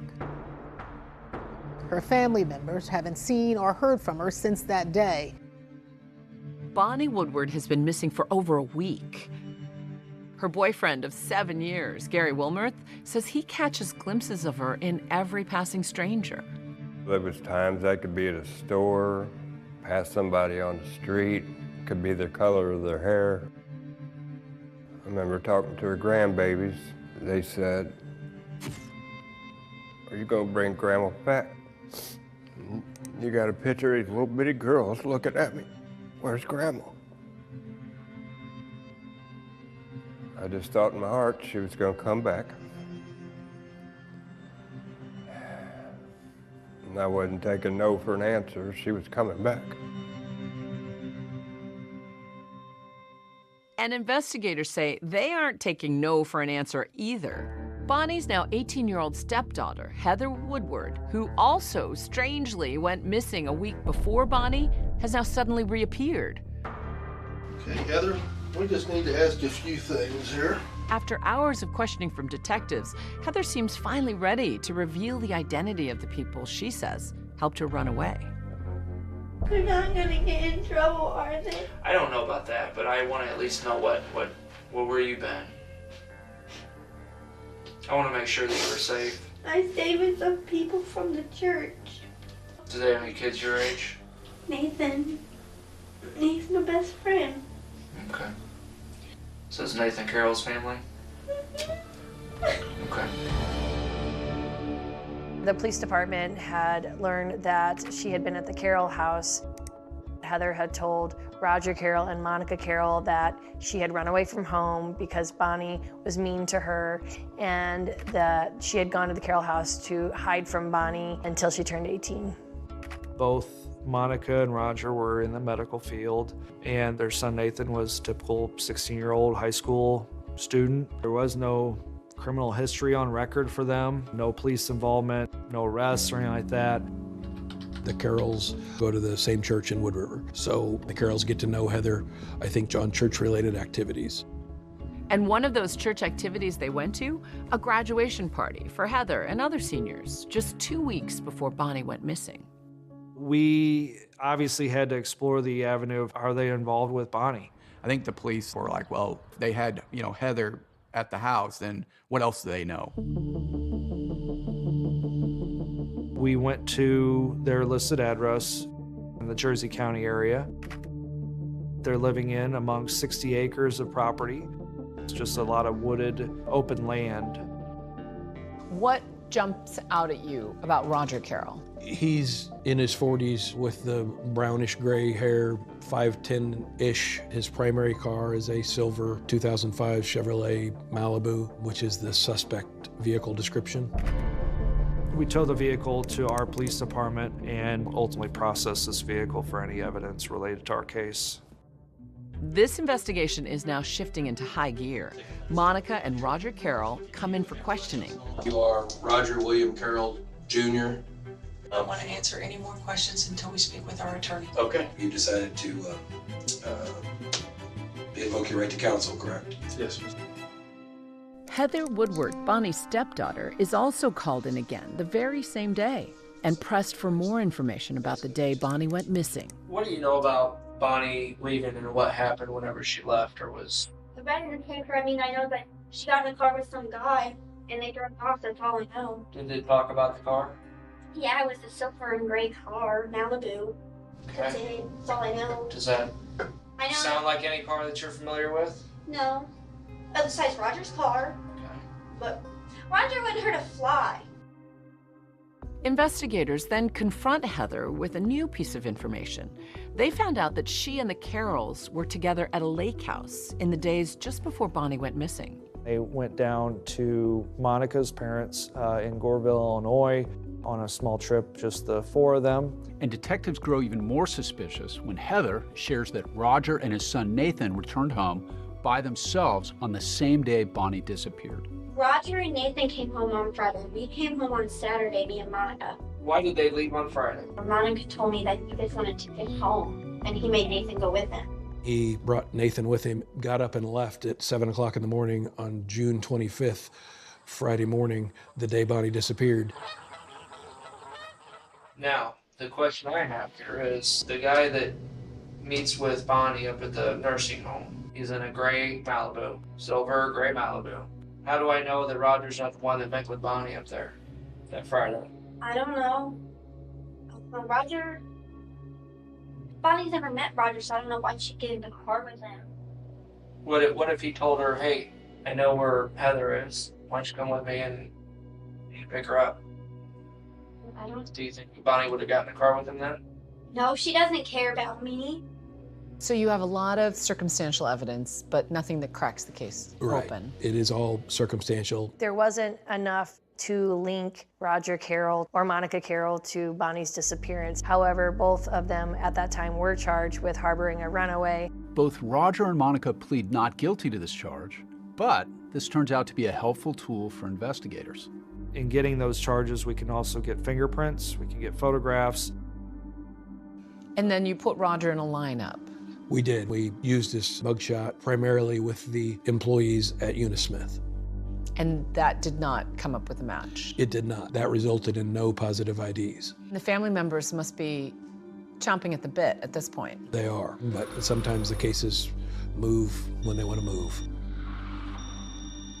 Did you feel like there had to have been somebody out there that knew more than they were saying? I think anybody that is just trying to locate a loved one often feels like somebody's not talking or somebody's lying.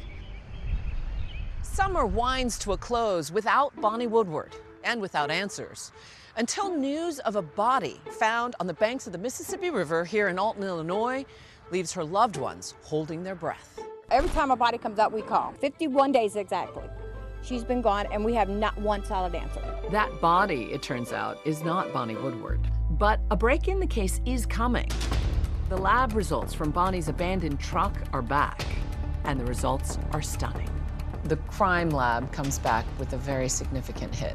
Yes. You understand what we're trying to tell you right now? There's new physical evidence in this case. I said, we have to jump now. This is our time. I'm thinking I'm gonna die. It's crazy, absolutely crazy.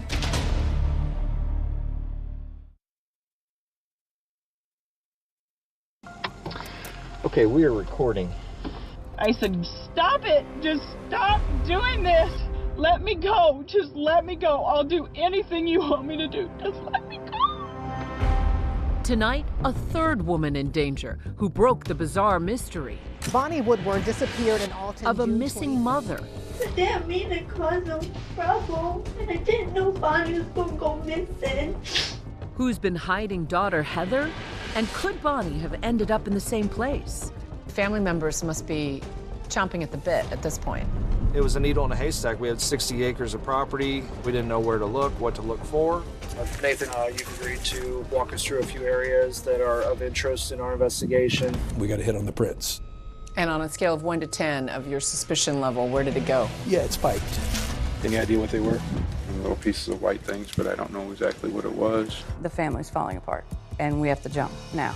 This is our time. She now is starting to put everything together and is fearing for her own life at the same time. He said, I have killed for you. I have killed for you.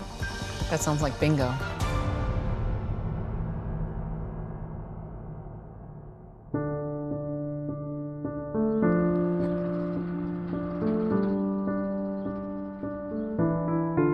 Summer has turned to fall in Alton, Illinois. 48-year-old mom and nurse's aide Bonnie Woodward hasn't been seen in over 3 months. That's an eternity in a missing persons case. We didn't know technically if she was alive or dead in the months that followed. None of her family members heard from her. But the Illinois State Police Crime Lab has been busy processing evidence, including fingerprints found on Bonnie's truck. In September, prints come in. Right. I got a phone call from my evidence technician who told me we got a hit on the prints.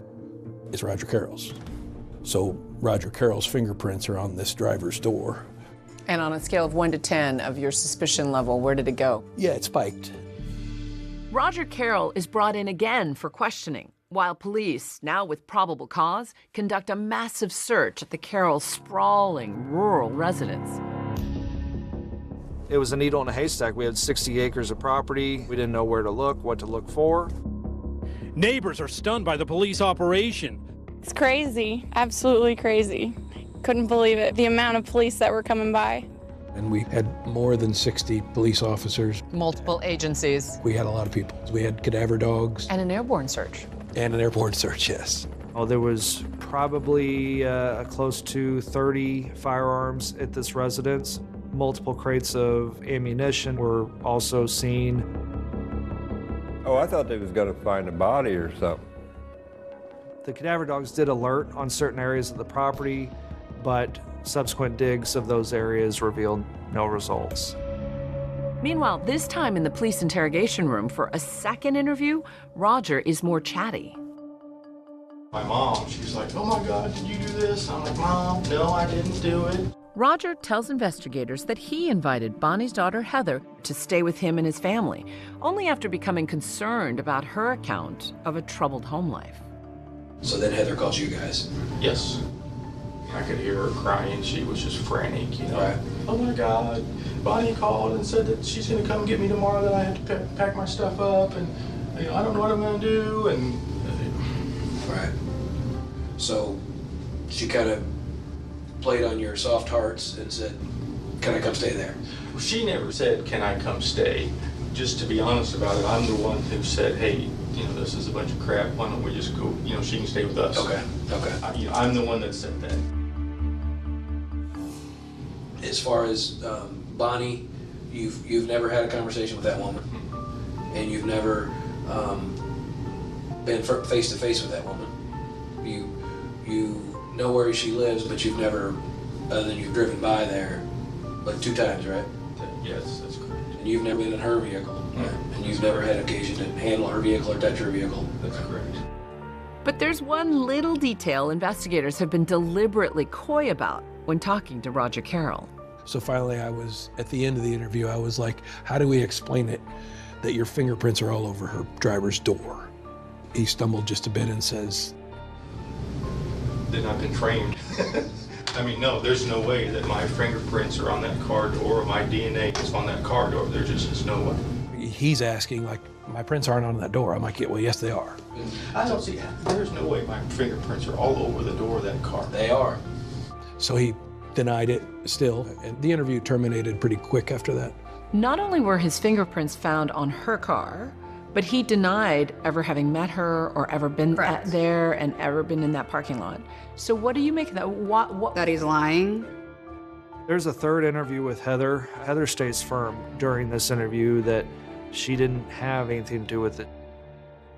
Bonnie went missing around 2 to 3 o'clock in the afternoon. And his prints are on Bonnie's truck.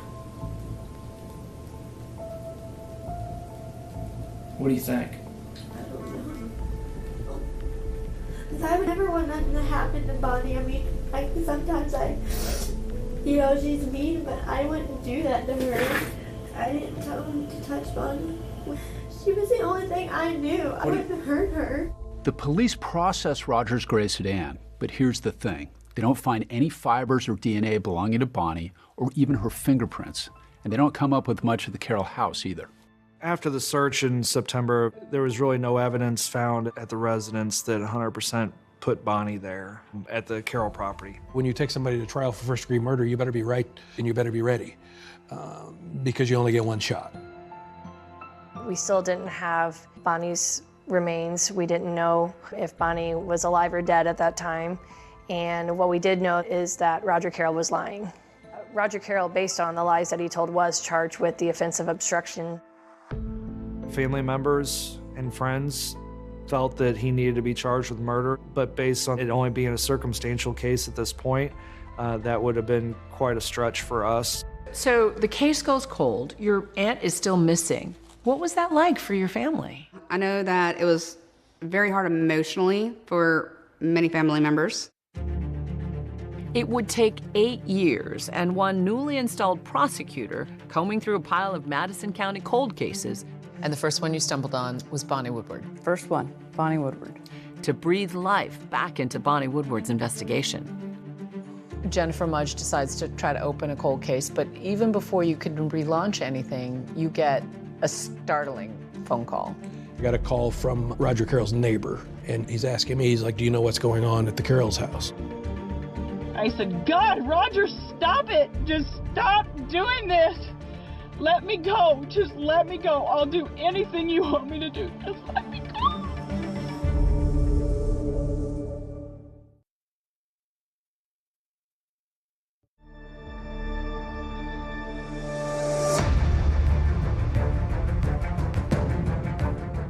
I'm fighting. I'm fighting with everything that's within me. What are you thinking at the time? What am I thinking? I'm thinking I'm going to die. Roger Carroll had been charged with obstruction of justice in the disappearance of Bonnie Woodward. But now, 8 years later, he's being accused of something else altogether by, of all people, his wife of over 30 years, Monica. In March of 2018, we received information from the Jersey County Sheriff's Department that there was a domestic situation in which Roger had caused injury to Monica. I didn't know his connection, right? I didn't know this was the Bonnie Woodward suspect. So I went the next day, met her several hours from here where she was kind of hiding out and interviewed her. Okay, we are recording. He told me I was fat, disgusting, so fat and disgusting that nobody would want to have anything to do with me. The first thing you notice on the dash cam is A, the injuries to her face, and B, beyond the injuries, just the fear.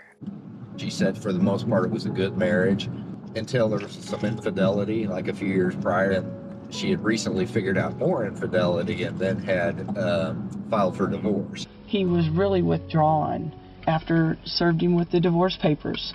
I thought he would be happy because just a couple weeks before he said, I want a divorce. They had separate bedrooms, but while she slept in her bedroom, she not only locked the door, but she put a dresser up against the door because she was scared. Monica tells Detective Nick Manns about the alleged attack, in which, as she's getting ready for work, she says Roger corners her in the laundry room. Roger is looking out the garage door, like making sure Nathan has left. And he turned and he acted like he was going to have normal conversation.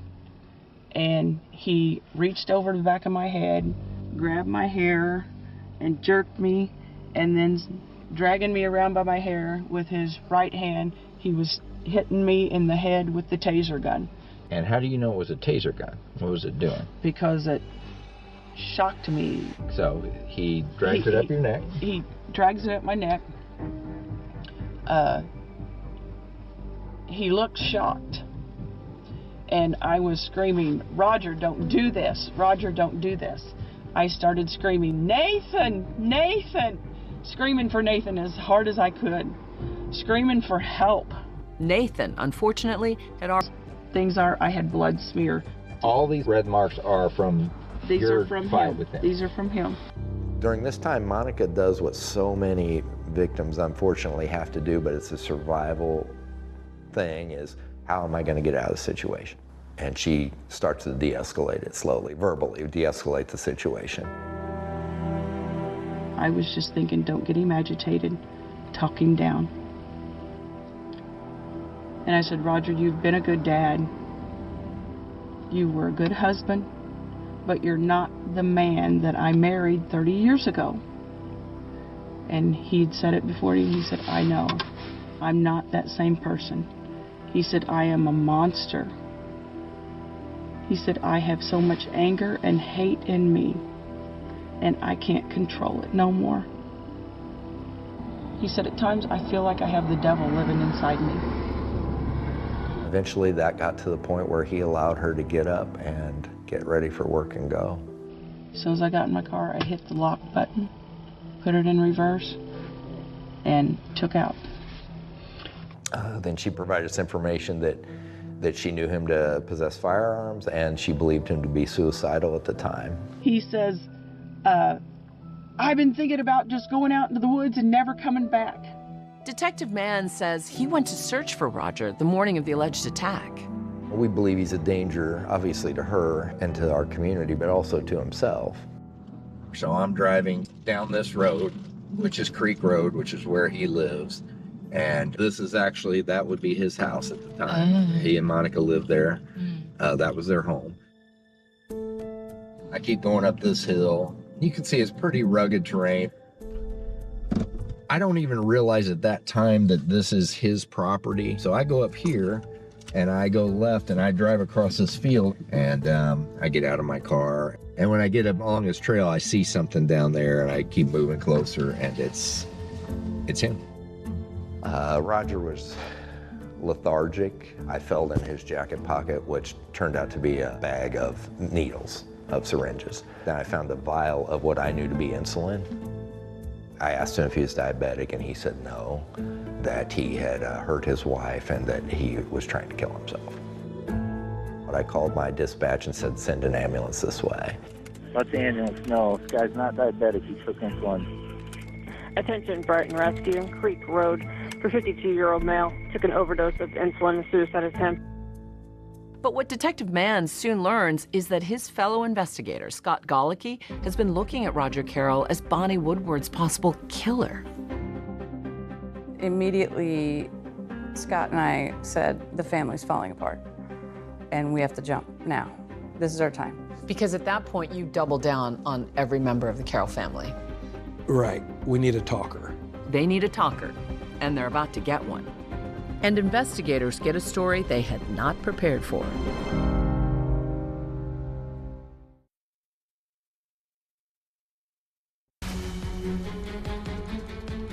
Newly installed prosecutor Jennifer Mudge is working hard with police to try to solve Bonnie Woodward's cold case. They believe they can break it if a Carroll family member talks. As detectives are talking to Roger Carroll's wife, Monica, they get intriguing new info. She remembers her husband taking a peculiar interest in Bonnie Woodward's daily life before she disappeared. Monica talked about conversations that she thought was odd about where specifically Bonnie worked, what type of work schedule she had. I don't remember what shift she worked or, the days, but I remember those were in conversation. I just remember thinking that it was very odd that he's asking all these details. She now is starting to put everything together and is fearing for her own life at the same time. Looking back on it now, I've been scared for a long time, but I wasn't to the point to admit it yet. But the really chilling words about Roger, that was still to come. He said, I have killed for you. I have hurt a lot of people. but I killed for you. And I think that's Bonnie. Meanwhile, Roger is released from the hospital after his insulin overdose and is brought directly into police custody. Sit right there. Where Detective Golicky greets him again after 8 long years. Roger, what are we doing? What's going on? Remember me, Scott Golicky. So after all that, you sit down with Roger years later from the last interrogation. Yes. Is he a different man? Yes, we both aged a lot, and probably me more than him. After the domestic, he was clearly suicidal. And so when I see him, it's not his best day. You know, I had to say a word, but if you want to hear me out, I think it might be worth your while, but it's your prerogative. You're driving this bus. I had started it with, hey, Roger, you don't have to say anything if you don't want, but we've opened this case. This train's coming down the road. I think what's going to happen now is that this is a homicide investigation, and it's moving in that direction. I was basically telling him charges on this case are now imminent. But some of the intimate details and the specific details, only you know. And it's the right thing to do for Bonnie herself, also the right thing for you. There's no way you're enjoying living with this. But if Detective Golicky is counting on a crisis of conscience from Roger Carroll, he's about to be disappointed. We've opened this case. This train's coming down the road. Like, I'm giving you an opportunity to try to mitigate the circumstances. Are you comfortable with the whole situation? Well, no. I mean, I'm not going to talk to you. Call my attorney, please. Like, I interviewed him for an hour and some change, and really for 55 minutes, he just didn't speak. Since Roger completely clams up, they bring his wife Monica in again. And turns out she does have more to share. So you had a feeling that something went right? Something happened. Otherwise, I think you would have questioned it. Your internal feelings. Said that something wasn't right? Yeah. That things weren't right? When he said that he's killed people for me, to protect me and Nathan. I know that's not right. I know it's not right that he should kill someone, feel that he has the right to kill someone to protect me. And you're not aware of anything else in your history with Roger or, with Nathan that he would be talking about other than Bonnie Woodward. Right. The only person that come to my mind would be Bonnie. Monica says Roger issues her a stark warning about Bonnie's family. He made it sound like it'd be my fault if something happened to our family, if I ever talked. So I didn't want to be the one to be the cause of our family being torn apart. I didn't want to hear it. As I recall, I told him I didn't want to hear it. We knew that Monica was not there at that time, and we were also pretty confident that she didn't show up until a day later. That's when Monica describes approaching their son Nathan with her suspicions. I told Nathan that Roger told me, I have killed for you. And he was like, don't ever repeat that, Mom. Don't ever repeat it. But what might it take for Nathan to start talking?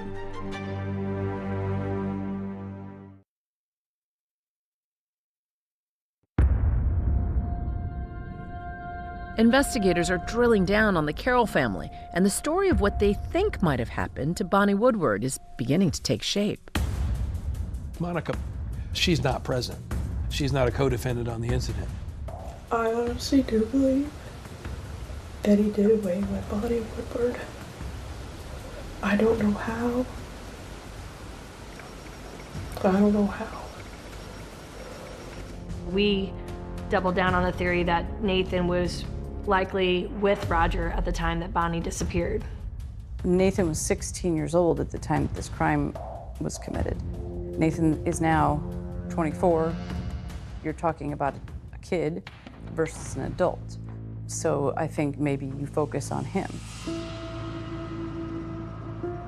We made several attempts to talk to Nathan, and he refused to talk to law enforcement. We served him with a subpoena to come testify in front of the grand jury. I made a decision to grant him immunity at the time if he would tell us the full truth. And then fate sort of took over from there. What did he say that tipped his hand to you that he was about to spill the whole truth? He held up the immunity paper and said, "This is good no matter what I tell you." And I said yes. He put his hands on the rail, and boy, that testimony was gripping. He broke down and he started crying, and he said he was going to tell us everything. That's kind of a thing maybe you see on TV with people breaking down in the courtroom and spilling the beans in the courtroom, but it really never happens. But it did. Sitting in the room was 12 grand jurors, myself and Jennifer, and Nathan's attorney. It was absolute silence. You could hear the clock tick.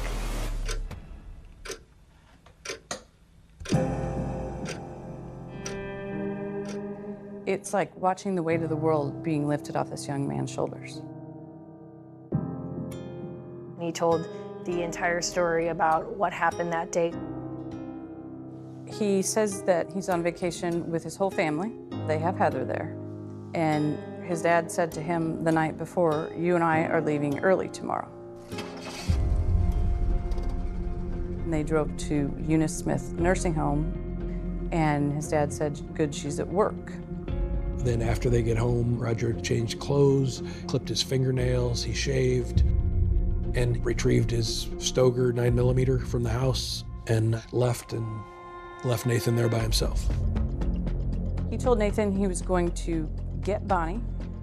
Nathan set up a tent in the backyard. The tent in the backyard was essentially a death trap to lure Bonnie to the backyard and not into the residence. He's eating lunch. Next thing he hears is 8 or 9 gunshots, and they're close. They're in his driveway. He walks outside, and that's when he sees feet with tennis shoes on and tan scrubs. There are a few things that stay with me, like he remembers that he was eating leftover deli meat sandwiches from Heather's graduation party. If you're making a story up, you don't go that detailed into what kind of lunch you're having. But the next detail may be the most disturbing of all. Nathan tells the grand jury that his dad had him light a fire in the backyard and testifies he watched as his father loaded Bonnie's body into a bucket loader, a tractor with a scoop on the front of it, and bring her to that burn pit. And they start a massive fire. It had to be stoked all day, all night, every couple of hours. And Roger had Nathan help him do that. When you heard the scope of what he confessed to, what went through your mind? I don't think we thought fire or burned on a brush pile. Talk about being haunted. Right, like not only is Roger creating a horrible thing to him, for him to live with, it seems like he created a horrible thing for his son to live with. After his grand jury testimony, Nathan brings investigators back to the house. What you're about to see is the actual video police captured as Nathan brings them back to where he says the crime took place, a spot first identified 8 years earlier by cadaver dogs. During our search in September of 2010, we had 60 acres that we had to worry about. Now we have a few hundred feet. Nathan, you've agreed to just walk us through a few areas that are of interest in our investigation involving your father and the investigation of missing person Bonnie Woodward. Nathan points out the back corner of the residence where he found Bonnie's body and saw her, where the shot had come from. This is where she laid. I never saw the full body. I was standing over there. Okay. And I saw feet. It was in that site that we did find a 9mm cartridge, which was significant because Nathan had identified that Roger had used a 9mm handgun ultimately that day in shooting Bonnie. The second site that Nathan took law enforcement to was what we refer to as the burn pit. Followed by the creek, where Nathan says he saw his dad dump Bonnie's ashes. So we had a site number 3 for where this was dumped into the creek bed. Was that tractor with the bucket end on it? Correct. Little pieces of white things, but I don't know exactly what it was. You don't know any idea what they were? My best guess would be bone, but I don't know. Law enforcement were able to find 27 pieces of what they believed to be bone fragment that were collected and sent off to the lab to see if any DNA or any connection could be made to Bonnie. All right, gentlemen. Thank you. Based on the version of events that Nathan gave, we felt comfortable charging Roger Carroll with first-degree murder of Bonnie Woodward. A man linked in 2010 to the disappearance of Bonnie Woodward today has been charged with her murder. I thought, wow. I mean, they're actually charging somebody for murder. But not so fast. Some critical evidence will be unveiled in court, which could upend the case. The DNA on those bone fragments, it's not what police expected.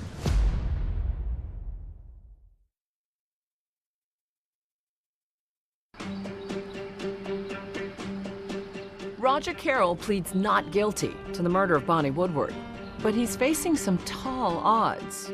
He may just not understand how tall. One of the key pieces of evidence turned out to be a sassafras tree. Yes. Tell me how you decided that you were going to try to bring that into the courtroom. I'll be honest, we didn't decide it. It was kind of thrust upon us by an investigator in Jersey County, and all of us were kind of like, yeah, go ahead, whatever. It isn't every day a tree becomes a star witness in a murder trial, but this was never your ordinary everyday case. So how would it factor in?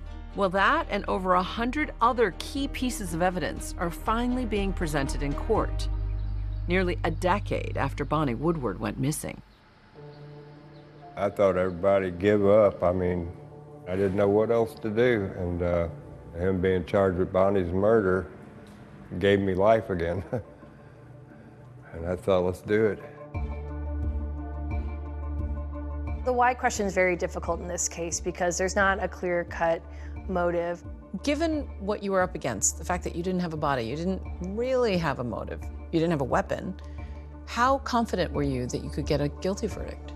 My partner and I said this is just never going to get any better. We have everything we're ever going to get, so we thought we'd swing the bat. In my years as a prosecutor, I did 5 cases where the victim's body wasn't found. And it's a gamble. So sometimes what you'll do in lieu of that is you have the person declared dead. It can, depending on the case, really help the jury.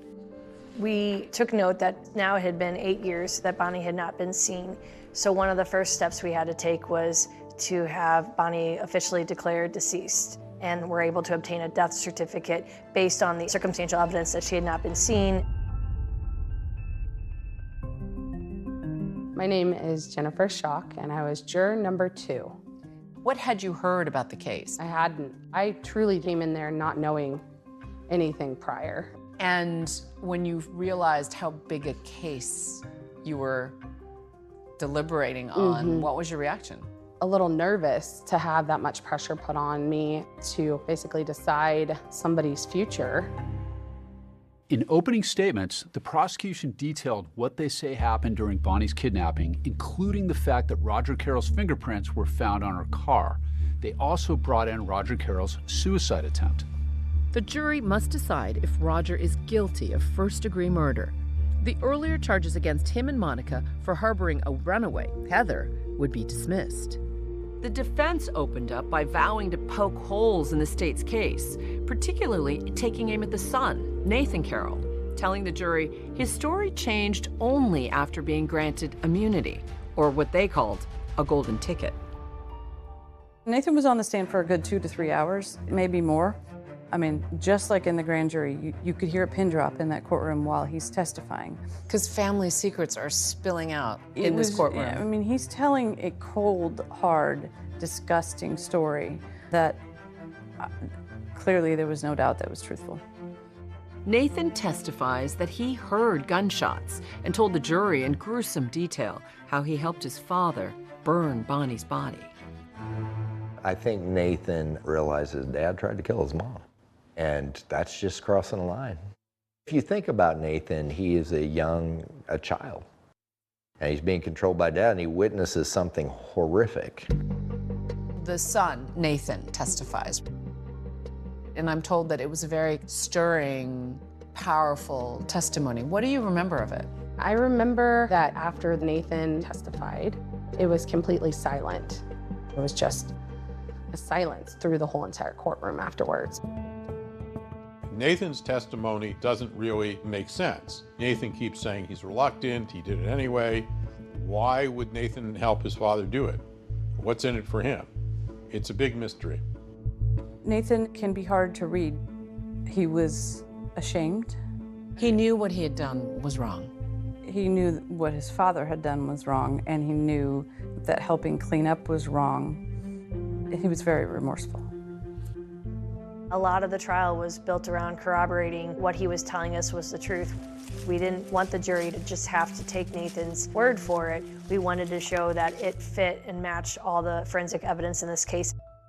But the defense just keeps chipping away at that evidence, including those 27 bone fragments that were found on the property. In fact, there's a rather big bombshell in store for the jury. Bones were found, but they're not the bones of the deceased. We were never actually able to find DNA of Bonnie Woodward on these bone fragments. We were able to say that these were bone fragments believed to be of human origin, but we could not definitively say that they were Bonnie Woodward's. In fact, it's not clear if they're human bones or animal bones, or whether they're bones that were from an Indian burial many years ago. Prosecutors argued that the bones were degraded by the fire, which Nathan described, that burned Bonnie's body. And to prove that there actually was a fire on the property, the prosecution used an unexpected method and witness. Nathan identified the burn spot on this ridge behind the house. And where the burn spot was, there's a sassafras tree. The sassafras tree has a scarred spot on the bark several feet up the tree. So we go over there and cut down the tree.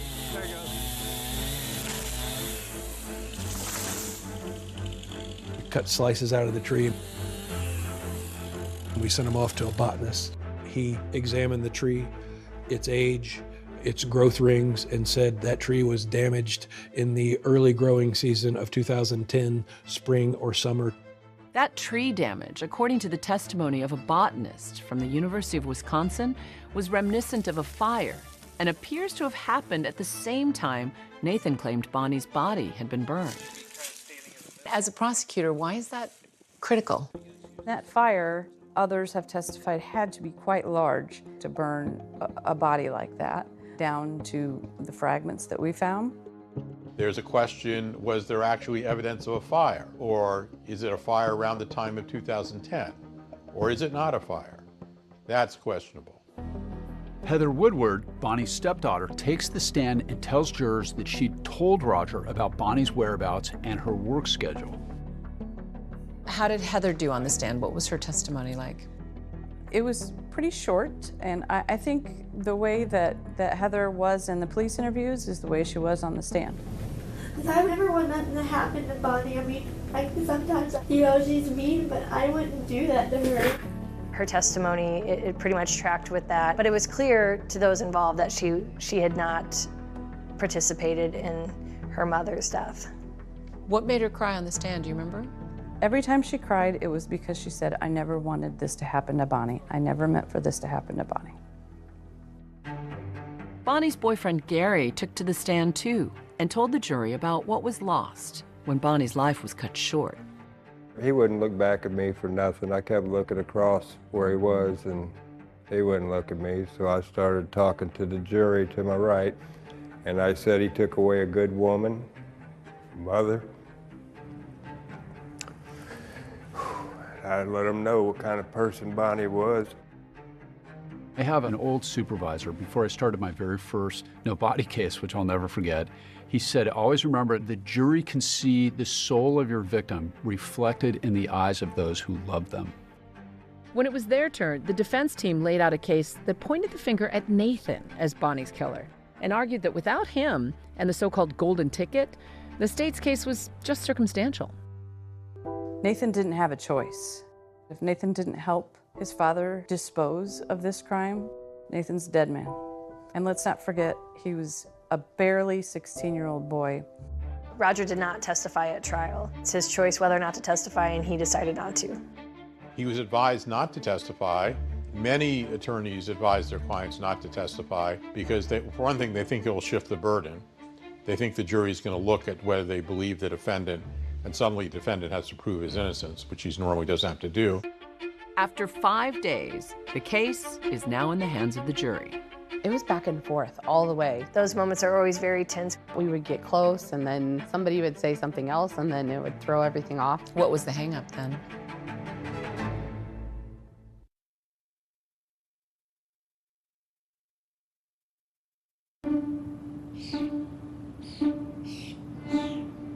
The cases have been presented, and now the verdict is in the hands of the jury.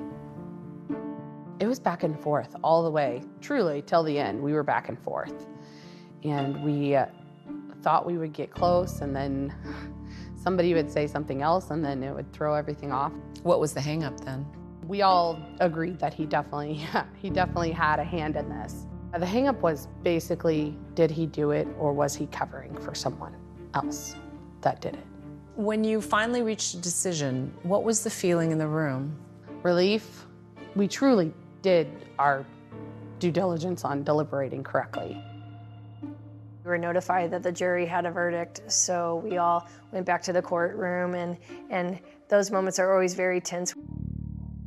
Roger Carroll was found guilty of first-degree murder. And so when the verdict was read, how did the courtroom respond? Crying from both sides, happy on Bonnie's side, sad on Roger's side, and again, Roger never made any emotion. He just sat there. He didn't even react? Mm-mm. What went through your mind when you heard the verdict?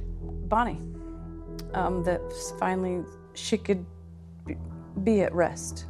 I don't believe in the word closure. It doesn't exist in my mind, but that Bonnie can now rest peacefully. By the time of sentencing, the charges against Roger for domestic violence and obstruction were dropped. At the sentencing hearing, Roger was given the opportunity to make a statement to the court, and he chose to use that time to be defiant. He said, "I don't have anything to be sorry for. I won't apologize because I've done nothing wrong." And that says a lot about his mindset. Sure does. When I heard the jury found him guilty, that was a blessing to my ears to hear. Wish he could have got more time than he did. He was charged with first-degree murder while using a firearm. He received 40 years in the Department of Corrections for the murder, plus 25 years for the gun enhancement. At least they did lock him up, and I give him that. The police finally making him pay for what he did.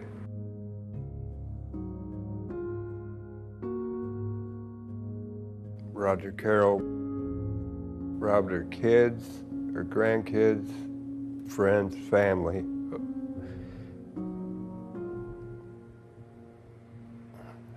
But we won't never forget her, and we won't forget him.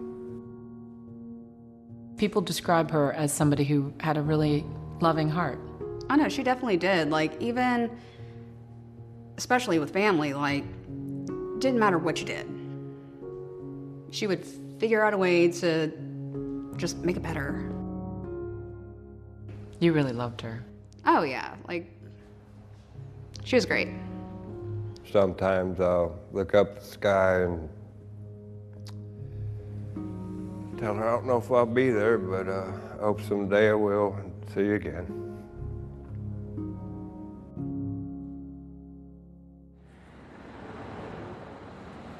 So many of Bonnie's loved ones wishing they could see her again. Bonnie Woodward's killer, Roger Carroll, is appealing his conviction. He was granted permission for that appeal by the Illinois Supreme Court, and his case will likely be argued this fall. That's our program for tonight. Thanks for watching. I'm Deborah Roberts. And I'm David Muir from all of us here at 2020 and ABC News. Good night.